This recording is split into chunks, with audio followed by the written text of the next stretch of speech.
A box of wine. I don't recall having a box of wine You in know a. why? What made me mad though when I finally had some, because one of my exes, like they was ghetto. They didn't give a fuck. She had some, and she was like, "You want some wine?" And I was like, "That box wine, I don't want that." She was like, "Taste it." I had some. I was like, "It's good. Leave me Yeah, alone." it ain't bad, but it's just I haven't had box wine in so long, man. It got to be like what 20 years since I actually had some wine out of a damn box. Because I It's keep about I, 5. I keep some wine around, man, Oh or yeah. I used to. Hey man, you're a fine connoisseur. I know you got the real stuff. So Yeah. Yeah. But Doesn't I play. look, however you get your fix, you got to enjoy it. Like I don't knock nobody or they hustle, when it comes to enjoying their pleasures and whatever it is they like. Yes, indeed. sir. Whatever he likes is gonna be the bougie version, anyways. Whatever I like is gonna be the version that I like. That's all that matters. That's all that Bougie fucking version. matters. Bougie version. After growing up and seeing the Mad Dog 2020s and the Wild Irish Roses and all that wild shit that we were using to be involved or thought we were doing the right thing. Me drinking a nice wine is plentiful and pleasant for myself. Oh no, I that's have earned that. I have fun. earned that. You For know, sure. I'm just busting your chops. I I know know that. you are. I know you are. But I'm happy to drink. I'm happy to drink the wine I choose. So, it's a good thing. I'm appreciative of it. Man, I think that's another thing people don't understand, man. When you come through certain extremes to actually be able to do that, to be able to afford a nice bottle of wine, Mhm. whether it's $40, $20, or $100, you know what I'm saying? It's just based on what you're able to pay for and enjoy. And should I enjoy them shits? Hey, that's what's up. That's what matters. Yes, sir. 606. What's good, buddy? Good. Can you hear me? Yes, sir. Yes, sir. What you playing in the background? What game is that? Metal Gear Solid 2. Okay, I Oh, was one. wondering. I was like, man, that look like a throwback. Okay. I know. I was playing Metal Gear earlier today, and I was trying to set this shit up, and I'm like, fuck. Like, oh shit. Yeah. Y'all fellas doing I'm good, man. Yeah, How not you doing? bad. Carl, when's the last time you played video games, man? I play on my phone. I just don't have a system. I like the NBA 2K for Apple Arcade because it's kind of close to what it is on the console. It's kind of crazy too. I was looking at like, wow, these fools really made this phone version be pretty tight. It's got my career mode, season, all that stuff. So I was like, I just mess with this on my little commutes. I don't, big video game person like that. or On your commute, so do you use public trans on your way to work?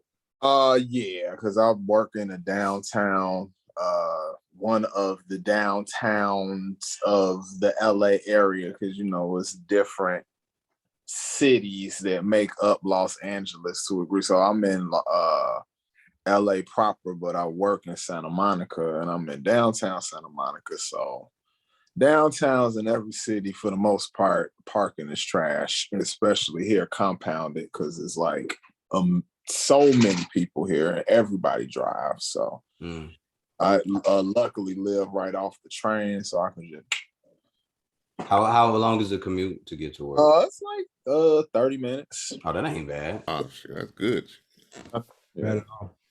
That ain't bad. You got a good I'm guessing you did the same way you do it here. You went looking for the public transportation hub and then your car and try to figure it all out. Yeah. Good man, good man, good man. You know what it is. Yeah, we done been through that. Plenty. What's the weather like there?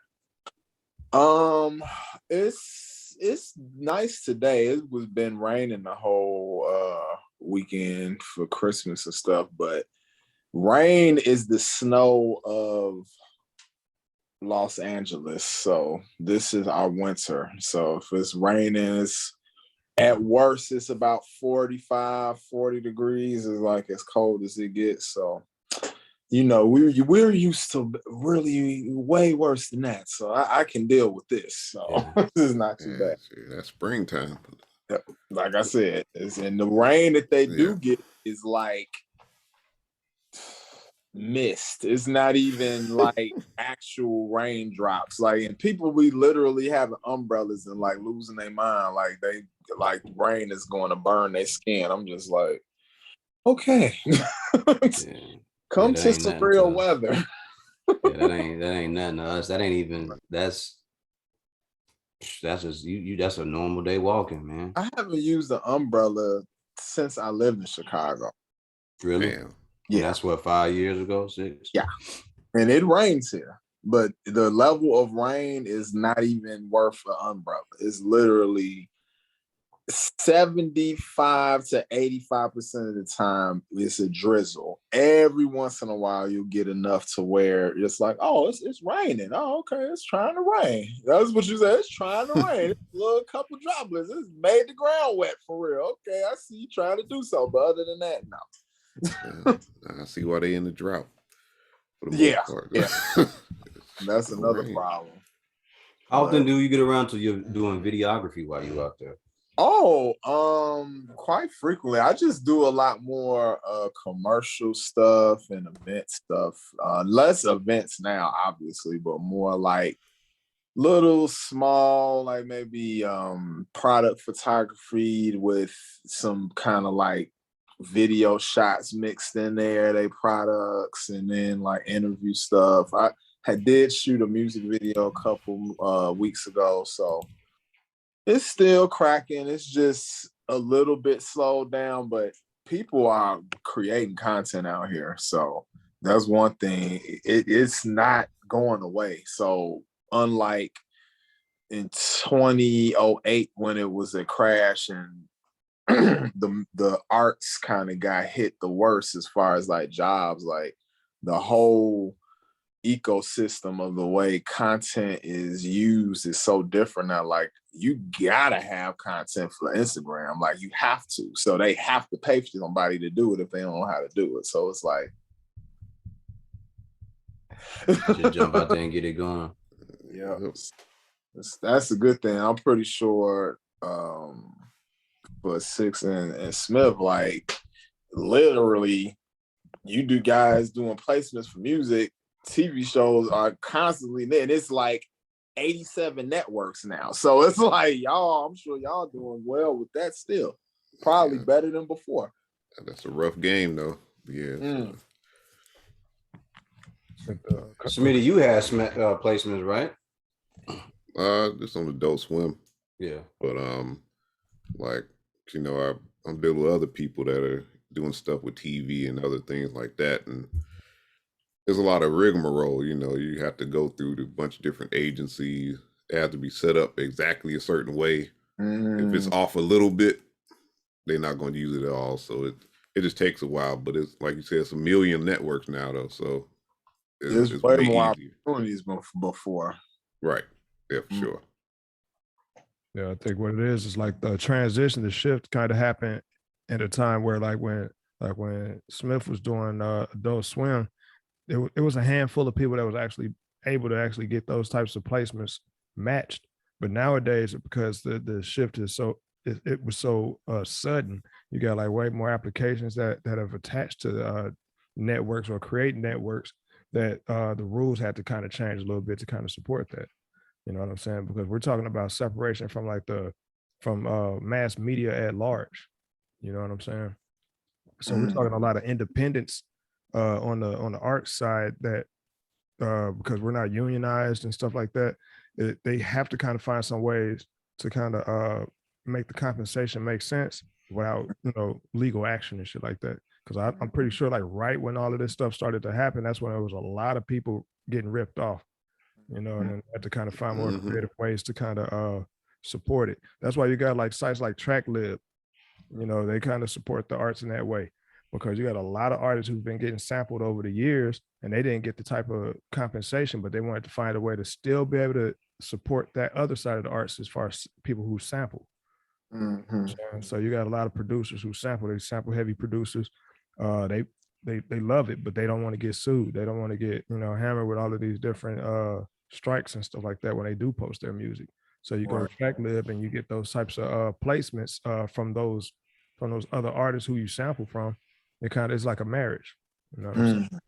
And also, and that's just that side of it. That's not even talking about like the license free music that they get to sample from as well. You know what I'm saying? And Or that's YouTube. On the other side of that, not to cut you off, Tony. oh yeah, not good. But the other side of that, you got like the YouTubers. You got like Issa Rae, who, you know what I'm saying, pretty much built her entire brand on the platform before she even got her, so she built her stock on YouTube. She was able to monetize at a certain point, but by the time she was really able to hit her stride, she was already getting offers because they wanted in on whatever it is she was selling. You see what I'm saying? And that was a key that they say content is king. So she had already built up the Consistent. content. Yeah. Mm-hmm. So it's like it's a marriage. This is one of those things like Creed was saying about the crash. It was like you just have to adapt to your environment. You know what I'm saying? You have to find new ways to kind of like get your stuff off without, you know what I'm saying, feeling discouragement of what you thought was going to be gone forever. How often do you guys try to do placements? Do you guys even care for it? I don't do. I honestly, I got a couple offers in the last maybe 6 months, but I didn't really take it seriously because I know that a lot of the times those offers don't come from like legit places, and that's a byproduct of the market now. I've went out for some probably every couple months. Will it, some TV stuff, mostly just other, rappers or whatever the case may be, but Right. I have submitted stuff for, various commercials and things of that nature. So, but yeah, it's like sometimes by the time you hear back, even if it's a no, you forgot about it. You're like, oh man, I forgot I even sent something, Yeah. 6 months ago or something to that. Yes, and it's about just being consistent. Like if you really want it, then I guess that waiting game ain't really that important. You just go ahead and chalk that up as being part of the system. But like if you just got stuff going on and you really just grinding out art for the sake of grinding it out, those placements will probably be like a godsend, but you don't really put a whole lot of stock in it. You just shoot and see what happens, see what sticks. I mean, that's all I'm doing. I mean, something come of it, cool, but I'm not like banking on it. Like, man, once I get this, I'm gonna be made. Because if that were the case, if that was what you were depending on, then you would again be doing like a portfolio, right? You would have beats online for that type of situation and a whole page. Yeah, some people are like die hard about that way of producing music and stuff like that, where they go entirely into the lane of this is for the purpose of this. Every piece of music I create, I'm putting it on this particular site to support this goal. You know what I'm saying? Same thing with people who do visual arts. I noticed that a lot. There are people who like right now, because NFTs are like really the jump off. You got a lot of people who are like truly producing their art strictly to try to see if they could get some NFTs off. You know what I'm saying? Consumerism and capitalism really did a number. You know what I'm saying? Because we all do want to eat off of what we create. Yeah. But like, how do you monetize art? It's a marriage now, bro. Yeah. And you gotta figure out because this the thing is like it's a reason why all of us was given different abilities and different talents. I mean, that's God given, and it's supposed to be able to add to the legacy of what we're trying to do in the long term. So we just have to figure out how to tap into it and monetize it without losing the essence of what the art is. Because I was like what you were saying, like people get to a point where they're creating specifically for I'm gonna make this for a show or whatever, and it loses. I'm writing these raps so I can get on. That's Yeah, you know what I'm saying? Because like one of my homies out here, like he makes things directly for shows and stuff, but he definitely lives in a very nice building in LA, and he definitely eats off his music, and he does not have no type of day job. He just work, and he literally sit up all day and just go to the studio a couple times a week, and he good because he didn't figured out the formula. It's kind of like Black Eyed Peas when they first came out. They were super hip hop, and the heads loved them or whatever. But one day, will.i.am was like, I like eating steaks and shit, actually, and I have the ability to do that all the time. But if I keep doing this lane, it's only gonna do so much for me. But I know how to do that other shit because that ain't hard. It's simple. 100%. I agree. It's 100%, super simple. It's super simple. And I met him. I met one of his other producers, and like talking to them, it literally was like, "Lo, the formula is this. Let's go eat, and we gonna still do hip hop here and there because we love that, but." We got families to feed. Fuck all the bullshit. It's like I think the slippery slope with that though, bro, is the fact that, and you can see it in almost everyday action. You can see it in sports. You can see it in the arts as well. It's like you got people who are like 100% intentional, but their intentions are for like a niche part of whatever lane they're trying to go into. So like, it's like you want to eat off of this or you want to be a superstar. You see what I'm saying? It's like nobody wants to be the broke, starving artist. Naturally, some people kind of pride themselves on that. They kind of look at it like, well, this is the lane I'm in, and I'm doing this for the culture. I'm doing this for the people. Blah blah blah. But as soon as a check get cut, I'm pretty sure that changes all that for them. Then you know what I'm saying. You also have the ones who, like I said, who want to be a superstar. They stop at nothing to get that, but then they lose all the opportunities that could have came along the way to give them longevity, so they can literally eat off of it and sustain their families. So they're in, like I'm telling you, if you move in any space without true intention, you're gonna lose anyway. You know what I'm saying? Because you wishy-washy. You're not really committed to something. You know what I'm saying? It's just about setting goals and being intentional, really. Yeah. Yeah, I'm sure Will sat there and, like you said, he was like, I'm good at this shit, but at some point I want to feed my family, and I don't want to look up years from now, 10, 15 years from now, I'm like, yo, I could have made so much more money had I done it this way. Right. And now you look at will.i.am, and he's liquid. The man's liquid. You know what I'm saying? Do whatever you want.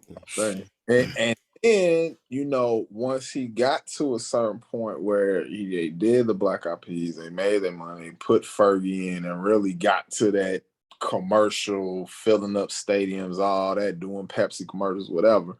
He gonna sneak off, let me work with Nas, let me work. So he still was doing hip hop stuff, so he kind of got a chance to have his cake and eat it too, in a sense, because he a producer, and that's the dope thing about being a producer. Your face isn't, in the forefront all the time, so you get a chance to just kind of like, I'm gonna go over here and do this, I'm gonna go over here and do that. So that's also he understood that his brand was already, it already had a high stock, strictly based on the work that he did for Black Eyed Peas. Because like, the Black Eyed Peas is dope, but why are they dope? Hey, will.i.am he's an artist that actually produces music for a group full of artists who produce music. You know what I'm saying? And he's the figurehead, so to speak, kind of like with Pharrell. You know what I'm saying? And then when you're moving in the space, and this is something that's real key, this is very key. When you're dealing in the space of the arts, where you got a lot of industry, where most of the people in that industry aren't talented, the talented occupy limited spaces. You know what I'm saying? So you exist in a realm where it's probably, you can count on your, you know what I'm saying, in your fucking in your list of people, there might be like 80 people as good as you. You know what I'm saying? Of that 80 that are as good as you, only 5 of you guys actually have true access. So imagine like the ones that are better than you, how much access they have. So it spans out. It's like an upside down pyramid. You know what I'm saying? It's like it spans out as far as like that reach. So you have access to all of these different people. You can cut deals that may not necessarily be fair, that you're the one that got access to those deals because of your reach. The person that might be more talented than you probably never get that because he's so dedicated to keeping it real. And you see what I'm saying? It's just because for certain guys, it becomes talent versus hard work, right? And then from that, it goes into, what's the other one? Writers and lyricists, right? There's a bunch of guys who are lyricists, right? But there are people who are just great songwriters, and you just can't beat them at doing it because they just know how to write songs better than you can. You can be, you're very lyrical and you can do all that shit. That's cool. lyrical, miracle, spiritual, all that. You can do all that. But when they put you in there to write a song, can you stand the test of time with a guy when Dr. Dre call you, when Puff call you, when them guys say that they need songs written, or if it's somebody else, can you stand the test of time when they say, yo, I need this song written? And that's a part of being intentional. You know what I'm saying? Like you truly intentional, and you know that I'm in this business. I don't care about the respect of my peers, because the respect of my peers don't trump the respect of these checks that come. You know what I'm saying? So they're just writing, you know what I'm saying, ghost writing. You know how it is in hip hop. For a long time, it was like it was taboo to even for it to be even said that you had a ghostwriter. And you know, for it had to be at least for the lifetime of this fucking culture that somebody was writing for somebody. But Somebody was always writing. you see what I'm Always from the beginning. so because we exist in this bubble, because hip hop, for all intents and purposes, exists in its own bubble outside of the rest of the culture. That's why we got ageism and all of this stuff going on within it. And I'm just using it as an example. But in hip hop, you have this bubble where all of these taboos kind of like it works as like a haze that keeps the onlooker from realizing all the magic that's happening behind the scenes. You know what I'm saying? So you got like you think about like Hype Williams, you know, he had maybe 2 or 3 understudies throughout the course of maybe like a 10-year window. And those dudes were super dope, but Hype Williams' name was on it. Same thing happened with Dr. Dre. Same thing happened with Kanye. Same thing happened with Drake. You see what I'm saying? And I'm naming like people who are at the top of their game. Mm-hmm. So you don't get to the top of your game without having somebody who's super dope, who exists behind the scenes, who's just an artist who really wants to get on. That's how you get your hit boys. That's how you get, you know, Mike Elizondo, Scott Storch. Yeah, exactly. That's how you get these guys, because these guys want to get on, but the one who has the access is the one that's putting you on. Yeah, it's no different from Aaron Rodgers playing behind Brett Favre. He sat there for 4 or 5 years before he was actually out there. But see, the difference is Aaron Rodgers had to kind of like earn his name. He had to earn his spot. Whereas like Hit Boy didn't necessarily, nobody knows what all work went into Hit Boy earning that spot for. You know, he had to fucking sweep up cat shit. You know what I'm saying? He probably did. Right. But we never knew who Aaron Rodgers was. We didn't even know who he was when he came out. He just came out on the field one day. They just never expected him to be that good. Some people already followed his career. He was decent in college, but it's kind of like the Tom Brady affair. I think he was better than Tom Brady in college, but yeah, we didn't expect him to be that good. And as Chicagoans, we didn't want him to be that good because he was on the stupid Packers. But but he was back there, and he was watching one of the greatest guys of all time do it. And, you know, that definitely helps. You know, yeah, that definitely helps. When y'all listen to and y'all hear this shit about this versus, which we all know is not gonna happen, right? Mm-hmm. The obvious pick is Jay-Z. Do y'all have 10 songs that Wayne can sit up there and run? I think he got 20. I think Wayne got a good 20, but Wayne got a good 30, but they won't be the 30 that Jay got. He ain't got the 20 that Jay got. You know what I'm saying? Like if you're talking like 20 number 1 albums, that means that he got 20 number 1 singles. You see what I'm saying? And when we saying that, are we talking about features? Or are we talking about songs he could just run off by himself? I don't know. Why do so many features though, man? Yeah, he don't have a lot. He can give it to you however you want it. He can say, okay, I'm not even gonna put no songs with features. I'm gonna just do my just solo joints, murder. The joints he featured on, murder. I mean, Jay catalog is stupid. And the only person that I could even remotely kind of think would not probably be even another rap artist. It would probably have to be like a damn R&B artist that's super high level or pop or something. Because it's like, who have enough hits to go against Jay in hip hop for real? Because versus battle is strictly, it's all nostalgia. So if you don't have those hits that actually trigger that nostalgia, you shouldn't even go against any of those guys. You think Busta got a chance? Busta has a strong chance, but I don't know how it'll fare in the presence of Jay, because Jay's core fan base is really the versus crowd. You know what I'm saying? People like I think I picked that up when Jadakiss and Fab went. You know what I'm saying? Like, yeah, this is definitely that age group crowd. You know what I'm saying? Because if you look at like the numbers that are done between each one of those different types of verses that came out, the nostalgia factor hit hard for almost everybody within like the 40-year-old range. Yeah.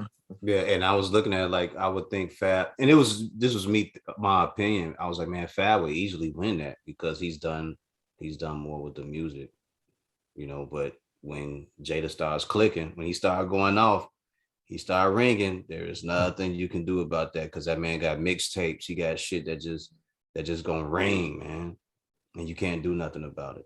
It's funny how like for years and just in the beginning of his career, he was already like top 5 there, blah blah blah, and now he got 20 plus years in the game, and now it's just like, wow, you actually knew what the fuck he was talking about, huh, bruh? Because he pretty, I mean, it ain't. But you gotta think about it. Here's a dude that sits in a room with Jay-Z, with Hove and them. He sits in a room with them guys, and he records songs with them guys. But also sat in the room with Biggie.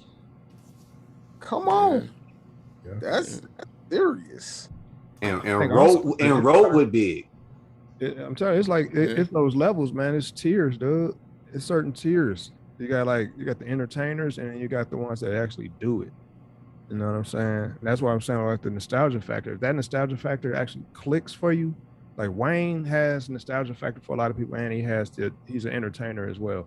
Ho, he's got the nostalgia factor, and he's cemented. You know what I'm saying? You gotta look at like what it is you're up against. Like Busta, if you really strip it down, Busta got so many fucking singles that are just out there that just sit, and people once they come on, there's no doubting who the fuck it is. You can't get another Busta Rhymes, dog. Like Jay like spawned a series of rappers that you can tell are cut from his tree. You know what I'm saying? Who the fuck is cut from a Busta Rhymes tree? This nigga's a one of one. One of one. He's a one of one. Yeah. You know what I'm saying? And that verses will look weird to anybody who's a diehard Hove fan, but because you can't be a Hove fan without being a Busta Rhymes fan because they exist in the same universe. Right. But it'll throw you the fuck off when Busta hits you in the head with one of his, you know what I'm saying, many fucking neck bangers, and Hove putting on what more can I say and shit. Yeah, but us gonna hit you with some put your hands where your eyes can see. Come on, man. You know, think about it. He got Cavassier. You know what I'm saying? It'll I don't know. But it'll be so debatable. It'll be so debatable amongst the people because some people might not be in it. Again, our age group is really the demographic for this shit. Our age group might be like more on some since I'm sitting at the crib chilling and I'm listening to Hove battle whoever the fuck. Let's say he's battling Busta Rhymes. What type of energy you think that brings to like the crowd? You know what I'm saying? They sit up here like they all in it for Hove, but every time Busta drops something, they can't deny it. Points gonna get scored across the board every time. But that'll be the best part about it. Srini, what was you gonna say? I'm just saying it all depends though. It's like I would kind of going back to, let's say, the KRS-One and Big Daddy Kane. Right. On paper, if you looked at those songs back to back, KRS-One should have won easily off the energy and everything else. But when you put it in front of a live crowd and depending on whose mic might be a little better, their stage presence and everything else, opinions can be swayed either way. So even on paper, you could say Jay got 8 million songs, which he does. But if he picks the wrong order against somebody else, then they could be like, oh man, let's say it's Busta Rhymes killed Jay. But I'm like, it's all subjective though. I don't think I agree. It'd be a bad idea for him to do it because it could go left. I just think it's a hard night for anybody that gets up there. It is. I think it's a hard night. I think there's a strong 5 people that can stand on stage with Hove. Do you think Drake could do it? Drake? Mm-hmm. Drake could stand up there, but I don't think it'll make a difference because it's 2 different age demographics. Yeah, it's people are able to fuck with it. But Drake represents like a certain demographic. You know what I'm saying? Yeah, that's right. Like a lot of people, like if you ever notice the people that show real verbal disrespect towards Hove, it's that demographic. Mm-hmm. Mm-hmm. That's true. Because if you're a Drake fan, you're a Wayne fan. You know? Yeah. Okay. Yeah. But Drake straddles the line in a way because I do know people that's older that still mess with him because he tapped into the influences of people that are people we came up with, and Consider he, this, not to cut you off, but consider this. He cut from the whole tree though. he is, Yeah, he yeah. only is for Wayne sure. cut from the whole tree. You know what I'm saying? Yeah, so it's hard to get his sons. That's why I would rather it be somebody that's like the top level of their own thing that could. It would have to be R&B because anything outside of that would be too different from rap. But it almost have to be an R&B artist almost against Yeah. Hov. It's crazy. Put Kells in there. Yeah, I'm about to say R. Kelly. Like, like You can't put Kells in there. You gonna put like- Mary J. Blige? you gotta put Jay versus Beyonce in some dumb shit.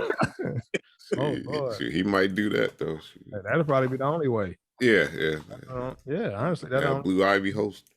Nah. shit that Man. pop like. Come on, mama. Yep. And she got writer's credits anyway. So y'all better be careful Yep. fuck with that little girl. Hey, Mm. they was Jay- smart. Yeah, Jay-Z already said she's saying certain shit around her house when she be rhyming that made him look back at her like, oh, she knows. That's not good. That's not good. I've been trying to like hold off on my take on this whole conversation ever since it came up.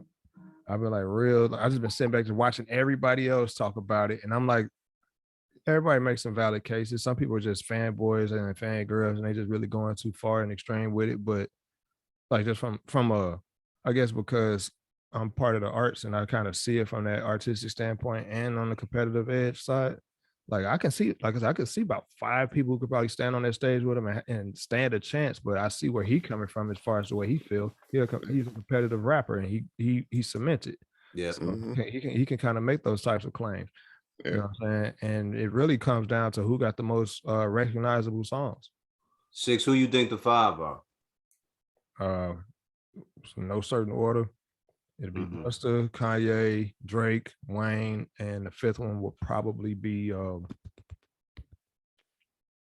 probably be Missy. Yeah, And that's including it. her writing credits. Yeah, she could. Yeah. She could pull some stuff out. Oh, a lot. A lot Yeah, of people. yeah, We're she talking cool. straight. We're talking like the straight, not even necessarily commercial hits, but hits. Mhm. Because and not just because you can't forget that she has a lot of writer credits too in Tons of 'em. production. In Hmm. production, she's produced for people as well. So Hmm. you know, her name is out there. Heavy. You picked some pretty valid ones. Missy is the most intriguing to me because I feel like based on what I was already kind of leaning towards, I don't know who a full hip hop artist who even can measure up to Jay, but a Missy, weirdly, because of just, I mean, she went on the damn run where every album she had at least 3 or 4 like smashes. Man, Kind of ignorant. It was really ignorant. I mean, it was just like, Yeah. wow. disrespectful. It was disrespectful because she was doing what dudes was not capable of doing at that time. Yeah. And I probably have a like I guess my caveat would probably be to all of those artists is the fact that they just constantly had that machine behind them. You know what I'm saying? Yeah, I would love to say 50, but 50 ain't have a long enough run in the rap game side of it. You know what I'm saying? That's Nope, why I put it out. nope. What I said. Jay started in 95, 96. From what we know, up until 2000, the last album he put out 2017. That's from what we know. There's freestyles of all types of songs that Jay that's just out there on the underground that we haven't heard from this dude. Facts.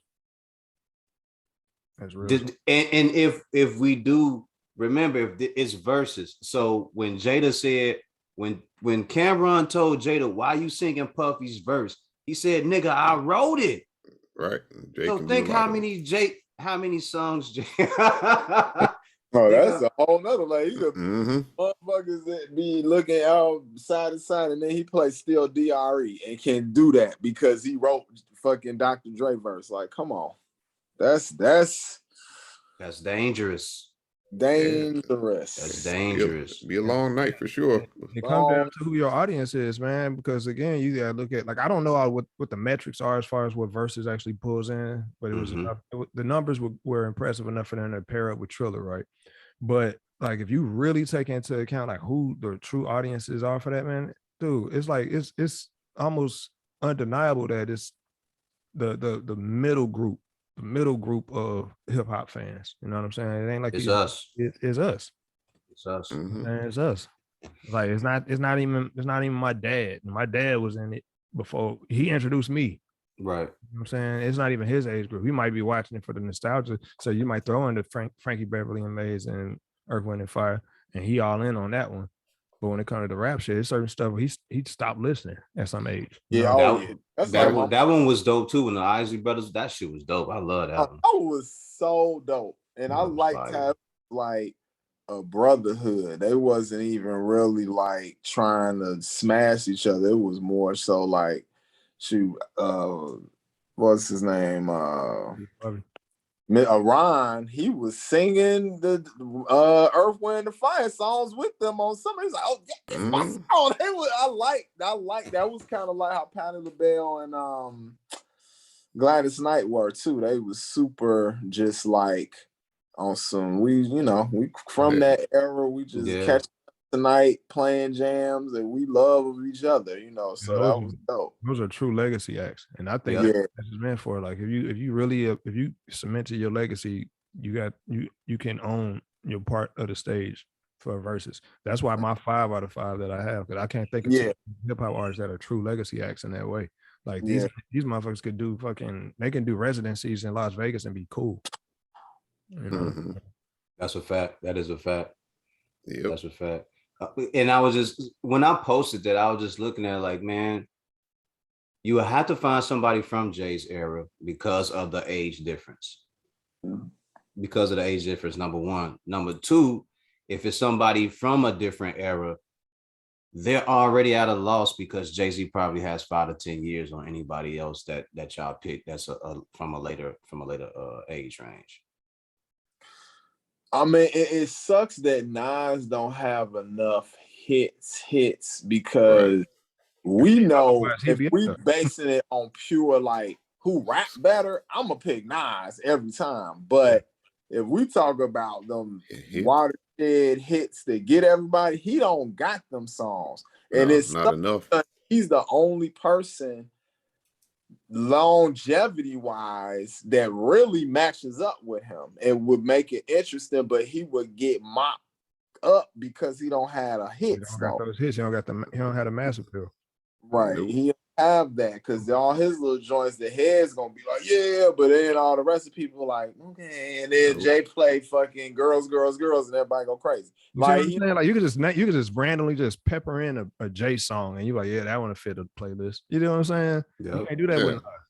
You can't yeah. do that with Nas, so Yeah, I mean, with me, because I like deep hip hop cuts, but right. that's the Yeah. average person, like that ain't Yeah, the yeah. average, unfortunately. Yep, that's the problem. But yeah, And then can you do- have to, even if you do, you have to go to a neutral site because if he plays "You Belong to the City," Mhm. that's And gonna. a true hip hop head almost gonna roll their eyes at that song, but the masses about to go crazy because that was a very commercial song. Yeah, that was like his attempt at actually trying to break free from the whole stigma. So that's Right. why he worked with Puff on that album anyway. Yep. Yeah, I remember. And That then, one of my favorite Jay songs that's not in the mold of what that album was supposed to be is on that, and that's Imaginary Players. That's my shit.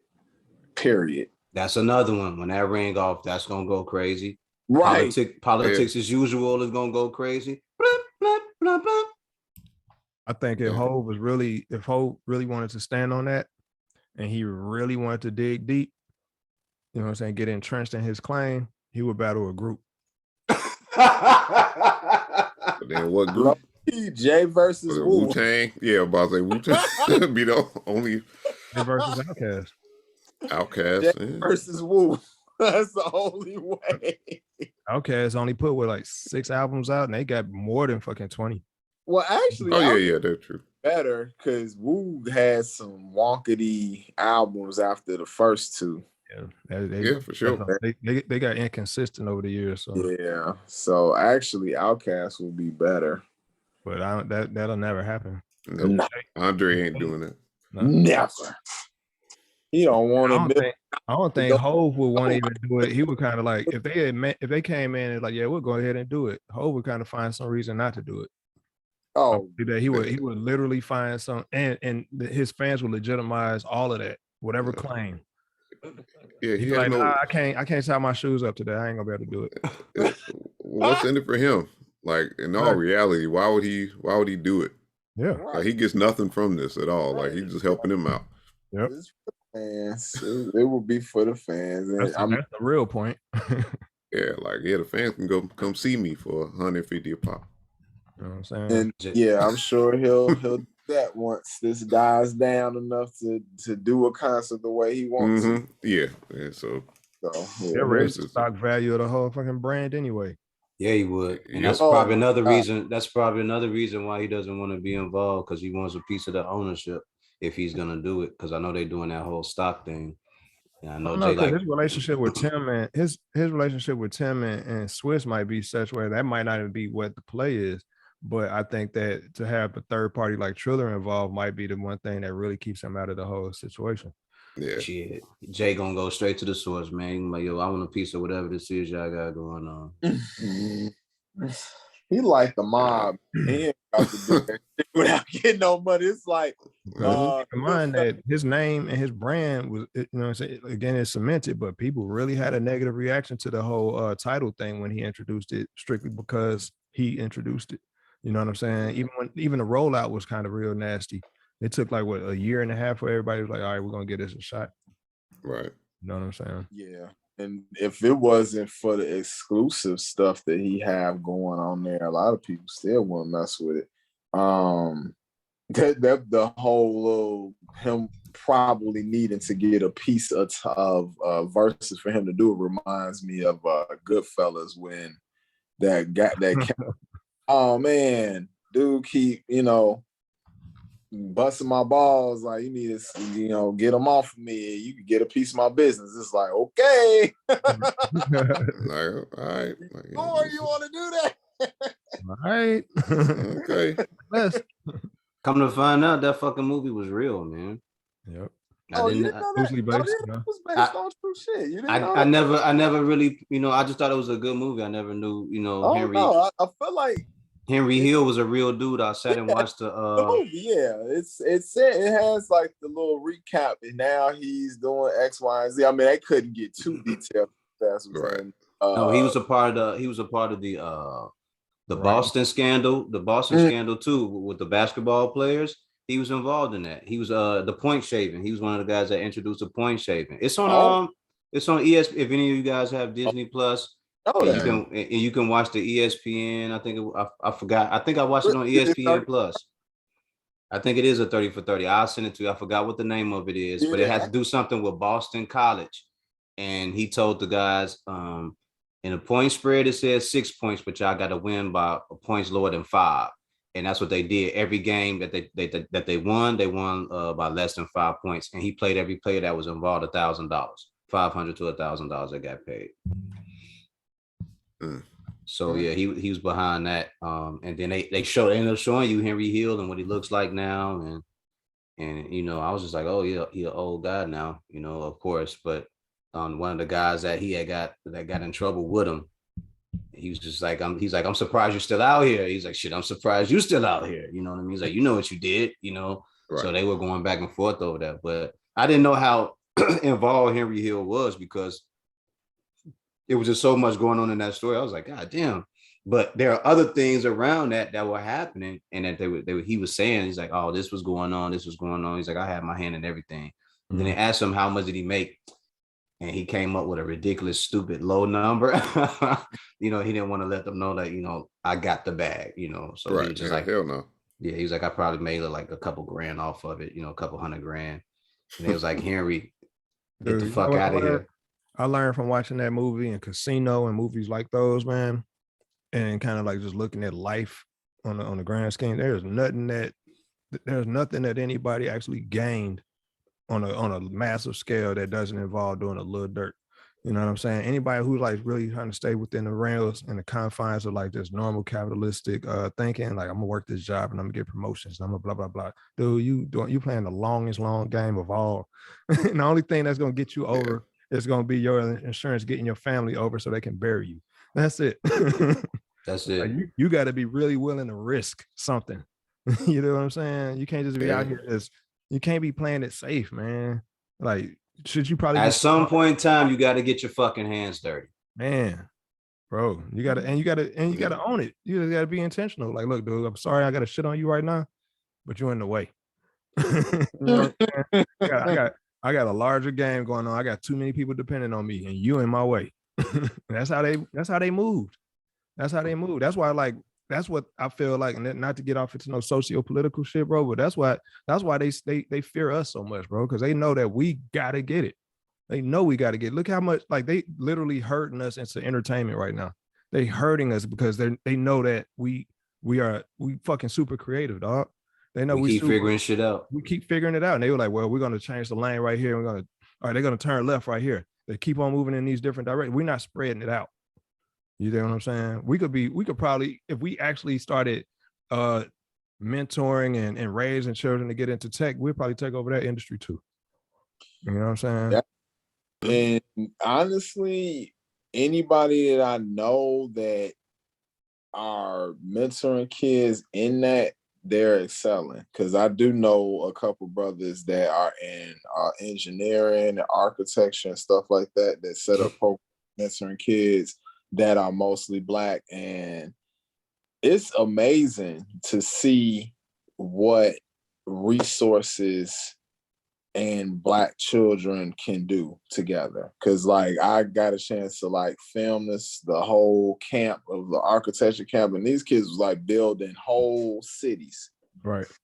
Like that's fucking amazing though. It's dope, and it's like exactly what you saying. Like it just needs to be a focus shifted into that. That's why they push us towards entertainment, and they take the resources out of our school and stuff like that.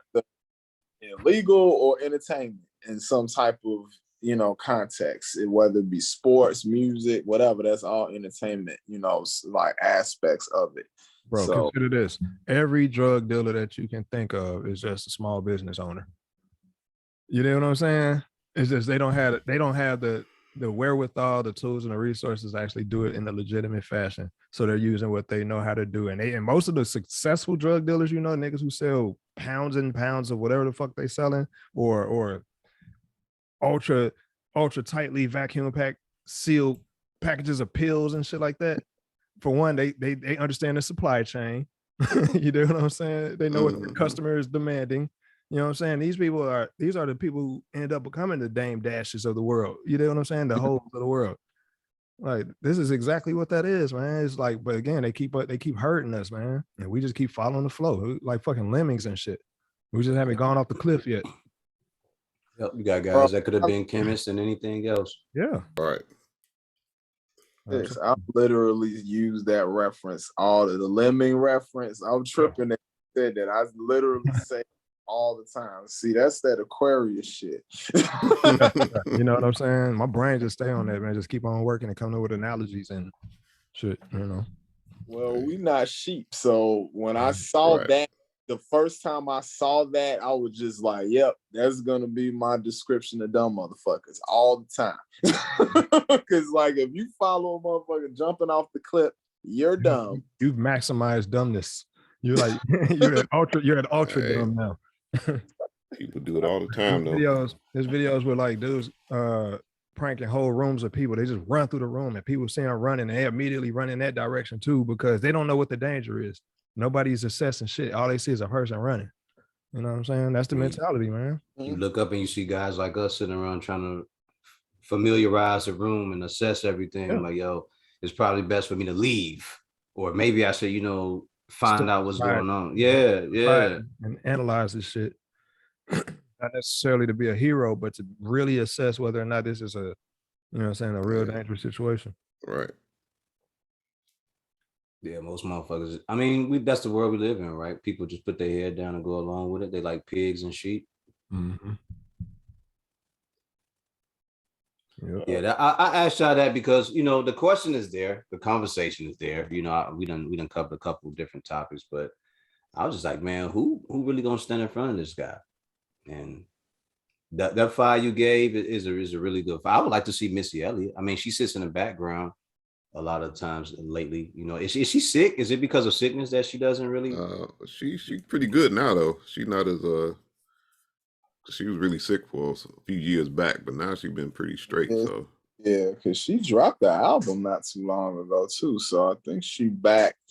You know, it just sucks because like when you are older artist, like to take a long break, it kind of mhm.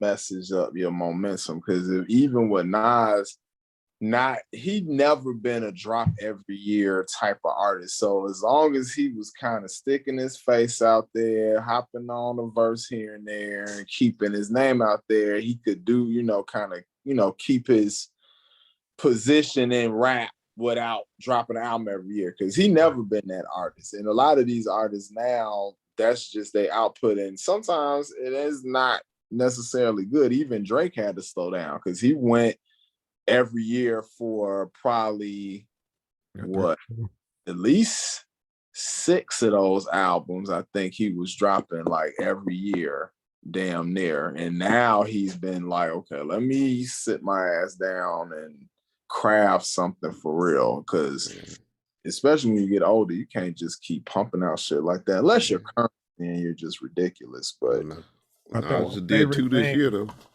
my favorite thing I got from like just observations that I made was watching this whole J thing unroll and unravel and seeing people's reaction to it is like noticing how like the hip hop community is so splintered in certain areas where it's like you got those who like this.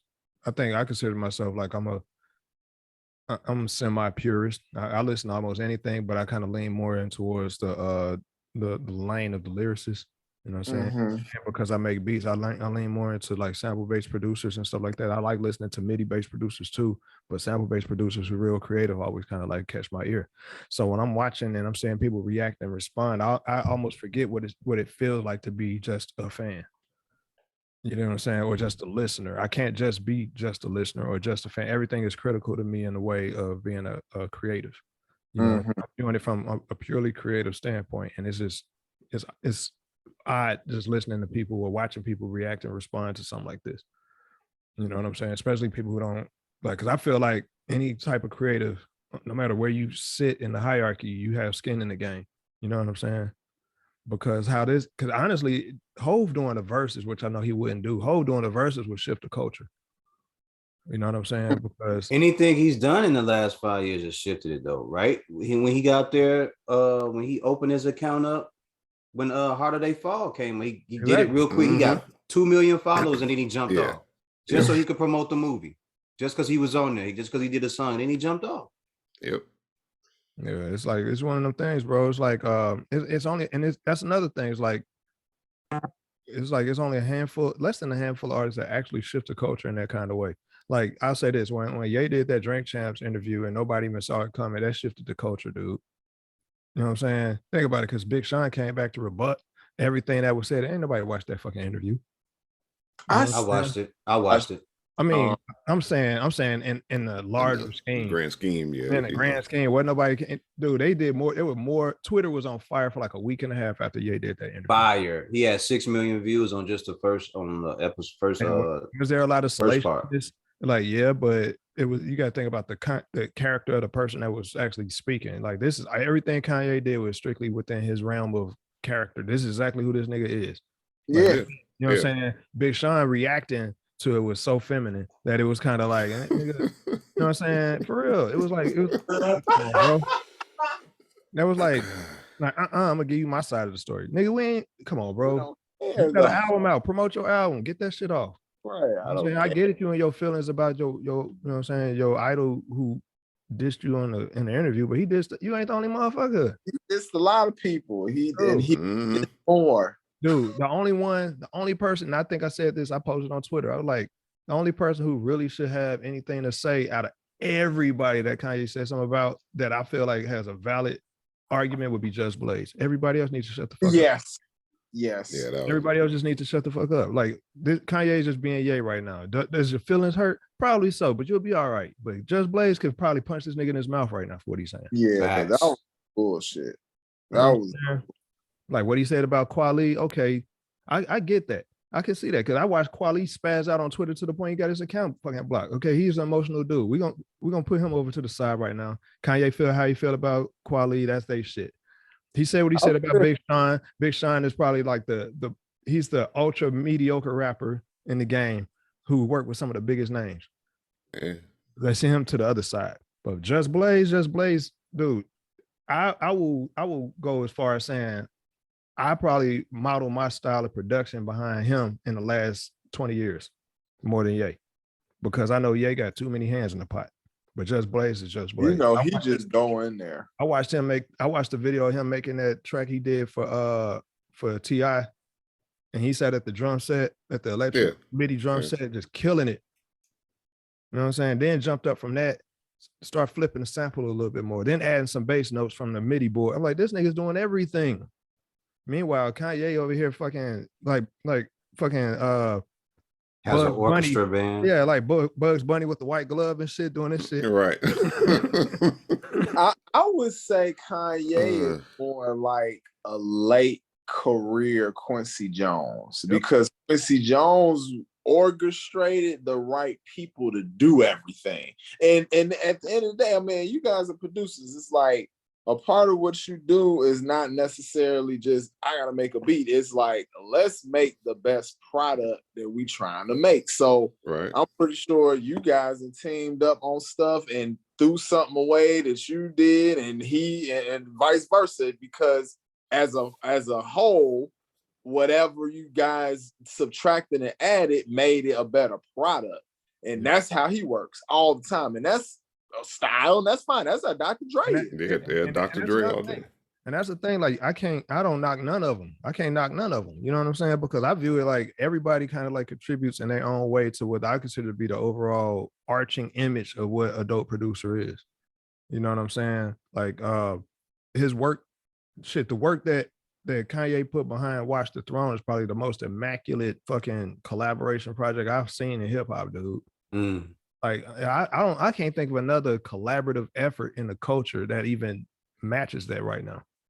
You know what I'm saying? But that's just because who has that great ambition to do something so over the top and so immaculate? You know what I'm saying? Nobody's thinking like that in the culture. Everybody's grimy. We're gonna keep it real. We're gonna, you know what I'm saying? Or we're gonna keep it real shiny and we're gonna do this for the pop fans. No, this shit was like right there within his realm. And him and Hov fit those tracks perfectly, dog. You know what I'm saying? And behind that, how many other artists did fucking collab albums? Drake and Future. That's a regular thing now. Right. Yeah, exactly. Again, shifting the culture. Mm-hmm. You know what I'm saying? And that's why I put, you know what I'm saying, Ye in that 5, because come on, dude. He ain't even been in the game that long, just being his own particular entity and being able to actually do so much and affect so much. You know what I'm saying? He would be up there and the whole show would just be him and Hov just going back and forth. And Ye just fanboying out for Hov. Think about this. 808s and Heartbreak created a whole entire lane of rap music after that. The whole subgenre. Yeah. It's all moody and shit now. 808s, right? Trap beats and shit now. And I mean, shit. Honestly, that was the catapult for Drake. You know what I'm saying? That was a catapult for Cudi. You know what I'm saying? It's just interesting how that shit works, though, man. I don't think Just Blaze will say anything, do you? He addressed it briefly. He did? Like, he addressed it like such a G, though. Yeah. It wasn't like, he just was like, look, if you want to say what he say, I know what I am. Fuck that guy. In a nutshell. That was smart. That's the right way to do it. Like, I'm sorry he feel that way, but my catalog speaks for itself. It does, though. Like, you can't deny what anything that he's done. This dude has put YouTube videos out of him making beats in 10 to 15 minutes. Yeah, but you know what Kweli did? You know what Quali did for like a month straight? Show you pictures and postings of him and Kanye. Yeah, like come on, man. Like that's He's a Qualito. poser. He's First a of all, poser. Kanye and is a this is what poser. on that part when he was talking about Kweli, I agree Dude. because I literally never liked his voice. I always used to be like, he could rap or whatever, but I just don't like his voice. Like most was it when on a Black Star song, you just waiting for him to shut up so most could start rapping. Dude, I always like Quali's flow. I like his wordplay. Yeah. I'm not really a big fan of his song selection. Mm. You know what I'm saying? So when I listen to him, I'm listening with a critical ear. Like this nigga probably just need to eat some crackers to soak up all that spit in his mouth because he sounds like he need to spit. You know what I'm saying? And this ain't even a knock, man, because I fuck with him. But he But just has a soft voice, bro. yeah, his voice, vocally, he doesn't have a demanding, commanding voice. Gravitas. Yeah. I mean, Like Mos Def doesn't have a commanding voice, but he knows how to use his voice in a way where it's commanding. Oh yeah, man, he is like an actor though. So Yeah, he knows how to inflect and all that. Q-Tip. It's just a style, and it's like it's so distinct. Like you know, it's Most. Yep. You know it's Kweli, but you irritated though. That's I just don't like. And when he said that, I was just shaking my head like, man, why you? We not supposed to address this for real. Kanye said a bunch of shit on there, man. I'm sure that a lot of people was in their feelings. When he said Just Blaze, I was like, you gonna rip at Just, man. But what's his name? Bink been doing it for years though. Bink been saying that he bit his whole style for like, if you go on Instagram or Twitter, whatever, you can track back probably 5-6 years. Bink is always like, man, Just Blaze stole my style the whole time. I'm like, bro, let it go, man. Like if I look at your catalog and I look at Just Blaze, like, dude, if what he's saying is true, what difference does it make now? Right. There's nothing new under the sun. Matter of fact, you know what I'm saying? The very few that actually come out and authentically be whoever they want to portray are the ones that actually sustain. That's why you got Busta Rhymes. That's why you don't have another Busta Rhymes. You know what I'm saying? You got some you could probably try to compare, but you'll never get another Busta Rhymes. As a matter of fact, I would go as far as saying there ain't nobody you could truly even try to compare, because even when he did a song with Mystical, it was distinctly Busta Rhymes and Mystical. And Mystical, yeah. Mm-hmm. You know what I'm saying? It wasn't like, well, when he worked with ODB, it was Busta Rhymes and ODB. It was like distinct artists with distinct styles collaborating. You know what I'm saying? You couldn't even compare them. There was no comparison. But there was like just the bright idea. I would even venture to say, like, when Redman worked with Method Man, it only made sense because they had man at the end of their names. And Def Jam, and they got cool. That was it. Right, yeah. High weed and man. Yeah, that was pretty much like, it. you like to smoke? I like to smoke. We friends. Like that's all. Yeah. That's all that happened. They put the motherfuckers in the room with each other and started saying shit like they were cousins, and eventually that they ended up doing some shit, but distinct styles.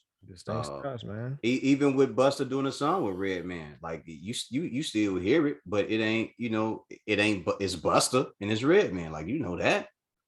Man, this nigga did a song with Eminem just like Redman did, and totally just dominated this dude on the mic, dominated this dude on the beat. You get what I'm saying? So it's like it comes down to like just the consistency and the intentions of the artist, man. Busta Rhymes always gonna do what he do. Like his last album, I listen to a bulk of it now just because of the vibe. It ain't nothing else giving me that vibe. I couldn't. And there's no disrespect to Busta as an artist, but I got to the first 3 or 4 songs, and I had to let it go because I wasn't getting nothing. I wasn't getting nothing out of it. Might have tapped out early because there's some good songs on the back. Yeah. But y'all also remember I have the attention span of an ant on crack too. So like if you not saying no dope ass shit early on, you gonna lose me. Busta has never really been like content heavy rapper though. You know what I'm saying? It's always been like about energy and vibe. You know what I'm saying? Yeah, and that was the other thing. I was like, he's always been big to me, and it's just my opinion. It's always been charismatic, and just saying stuff, putting words together. And that's not no knock on him, but That's just what I've heard, and because of that, it was just like I'm probably not gonna waste too much of my time listening to it. But Right. I'll go back and listen to it. I heard there are songs that I need to tap into and everything, but Facts. I'll Yeah. give it a shot at another point in time. Right. I got another question musically. Would you have liked to seen Nas work with like Primo more? Back in the day, yeah. Now, Yeah. no. Yeah. You know, now, no. Made I'm sense. good. Yeah, back Nah, in the Hit Boy hit that. That's like the new gang star right now. I mean, they chemistry. I'm it, you know what, and maybe you guys can like kind of vouch for me on this. If you go back, I'm sure y'all go back far with music, but it reminds me actually of Quincy Jones and Frank Sinatra, because Quincy Jones was super young Mhm. and Frank Sinatra been a giant, and then he linked with him, and they ended up making some of the best songs he ever made was with Quincy Jones, and he was in his 40s and shit.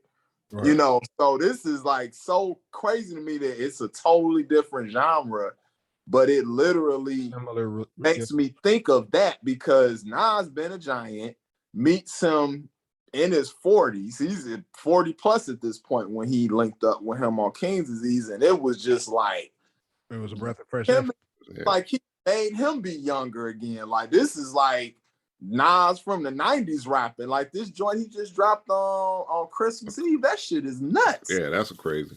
I'm really Nuts. dope. I'm like, you just dropped the Cold album in August, and you just hit us off with it. Like Nas was never giving us this type of level of quality this close together. You could tell he's inspired.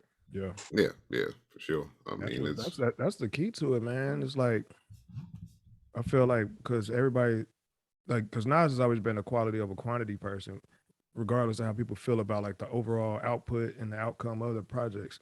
But he's always been the one that you could tell is like a thoughtful process when it comes to him producing albums and shit.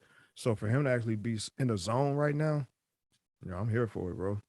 yeah, I mean, more the merrier. But, going back to Premiere, I mean, yeah, if it was 90, 92, 94, then yeah, that's when they should have struck, that would have been crazy. But not that Premiere hasn't put out some dope stuff recently, but just what I've heard, Nas wouldn't really fit good over what he's been doing recently. It wouldn't be the same as far as what Hit Boy's been giving him. Now it would take them forever to do that anyway, because of just the way Premier does beats and the way that Nas comes together with his rhyme and technique and everything as well. But back then, I definitely I thought that would have been something that they would have done. Yeah, That would have been I a view that. no-brainer. I view Premiere. I feel like anybody asking for that is like the same crowd of people that were kind of expecting the Matrix Resurrections to be dope. Yeah. Don't spoil that movie for me. You waited too. I ain't got nothing to say. See it for your own self, and that's it. make your assessment. My bad. Yep. I haven't seen it yet, so shut your mouths. Man, just don't go in there with high expectations. You'll be straight. Or your expectations. Wow. Just think just think of Matrix 2 and 3, and then just like if you start there, then you should be straight. That's all I'm saying. Just start there, and then you should be good when you watch I'm not even going to the movies no more to see that. I'm about to use my HBO Max account, man. I would suggest doing that. That would be the recommended method. Yeah, definitely do that. Hey, go straight there. Hey, you might Well, you might want to have a glass of wine. Right, the box of wine. I would have grabbed that box and go on with it. no. Okay. Well, And that's before you really watch it a second time to really make sure you ain't crazy about what you just saw. I'm not saying it's horrible, but I'm just saying it makes more sense to watch it at the crib. Yep. On HBO Max. It's thanks for that. It's Coming to America 2 for white people. Oh, that was like It's subjective. It's subjective. Right. Yeah, right. Yeah. But that was like the equivalent of like Mike Tyson hit somebody in the balls almost. That was tough.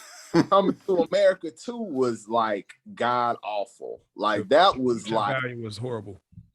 that hurt my heart. Like that hurt. Cause like Coming to America is like literally one of my favorite movies of all time. And that Mhm. And sequel that's is all I'm so saying, awful. bro. It's Right. not So, even kind of good. hey, look at my name. Right. Right, you did what I'm saying? There's a lot of inspiration. Yeah. So you see what my name is, and I'm telling you, go in there with Matrix 2 and 3 at the crib with your box of wine, and you're good to go. You know what I'm saying? And report back later. But yeah, We could cover it on the next episode. yep. You know. Wow. We do the spoiler cast. Right. No. You know. Wow. Yeah, we'll make a date on that one and come back with this like you call it the spoiler cast. Wow. But yeah. Oh man. I haven't seen it. I've seen not all, but I've seen a few of the previews for it and everything, but I didn't make any time to go see it. And I have the AMC pass, so you know it's all free for me. So Hey, do what you got to do then, man. But yeah, I need to put another movie on the record for the month, you know, so I can make sure I'm using it wisely, you know. So I guess that'll be one of those, and then probably Kingsman or some shit like that. But okay. did you guys ever see The Green Knight? If y'all ever get a chance to check that out, just check it out. The Green Knight. I've been hearing about it, but I haven't had a chance to see it yet. What is that? I never even heard of that.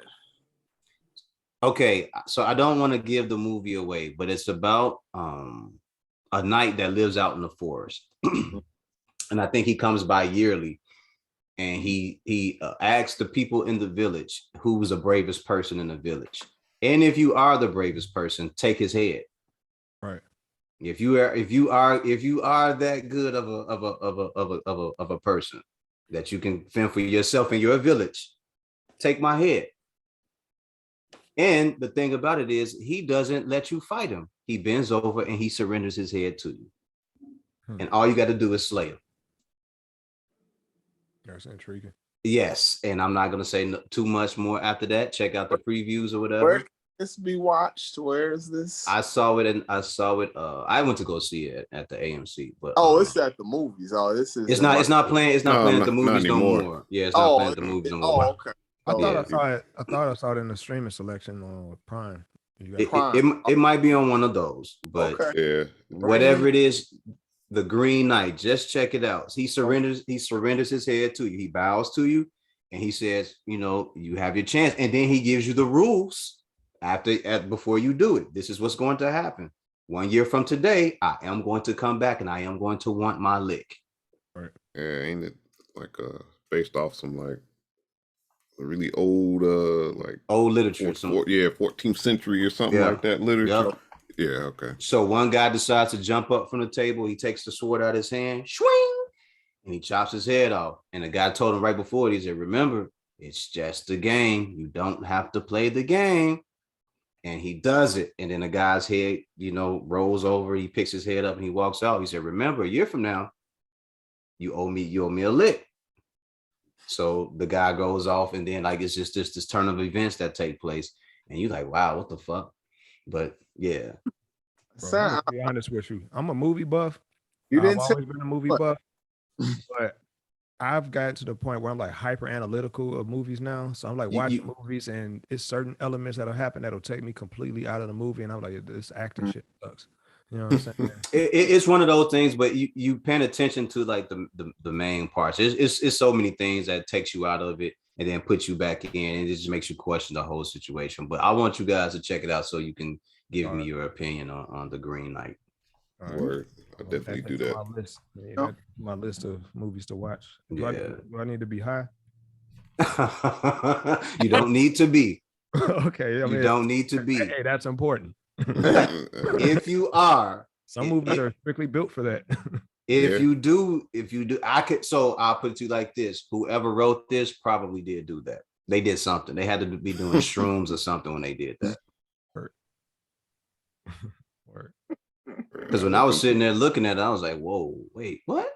I I don't want to be up there watching this movie and like, man, I don't feel like my mind is in the right space for this. Stimulate yourself. There's been a lot of those, man. There's been a lot of movies. I've watched so many fucking movies.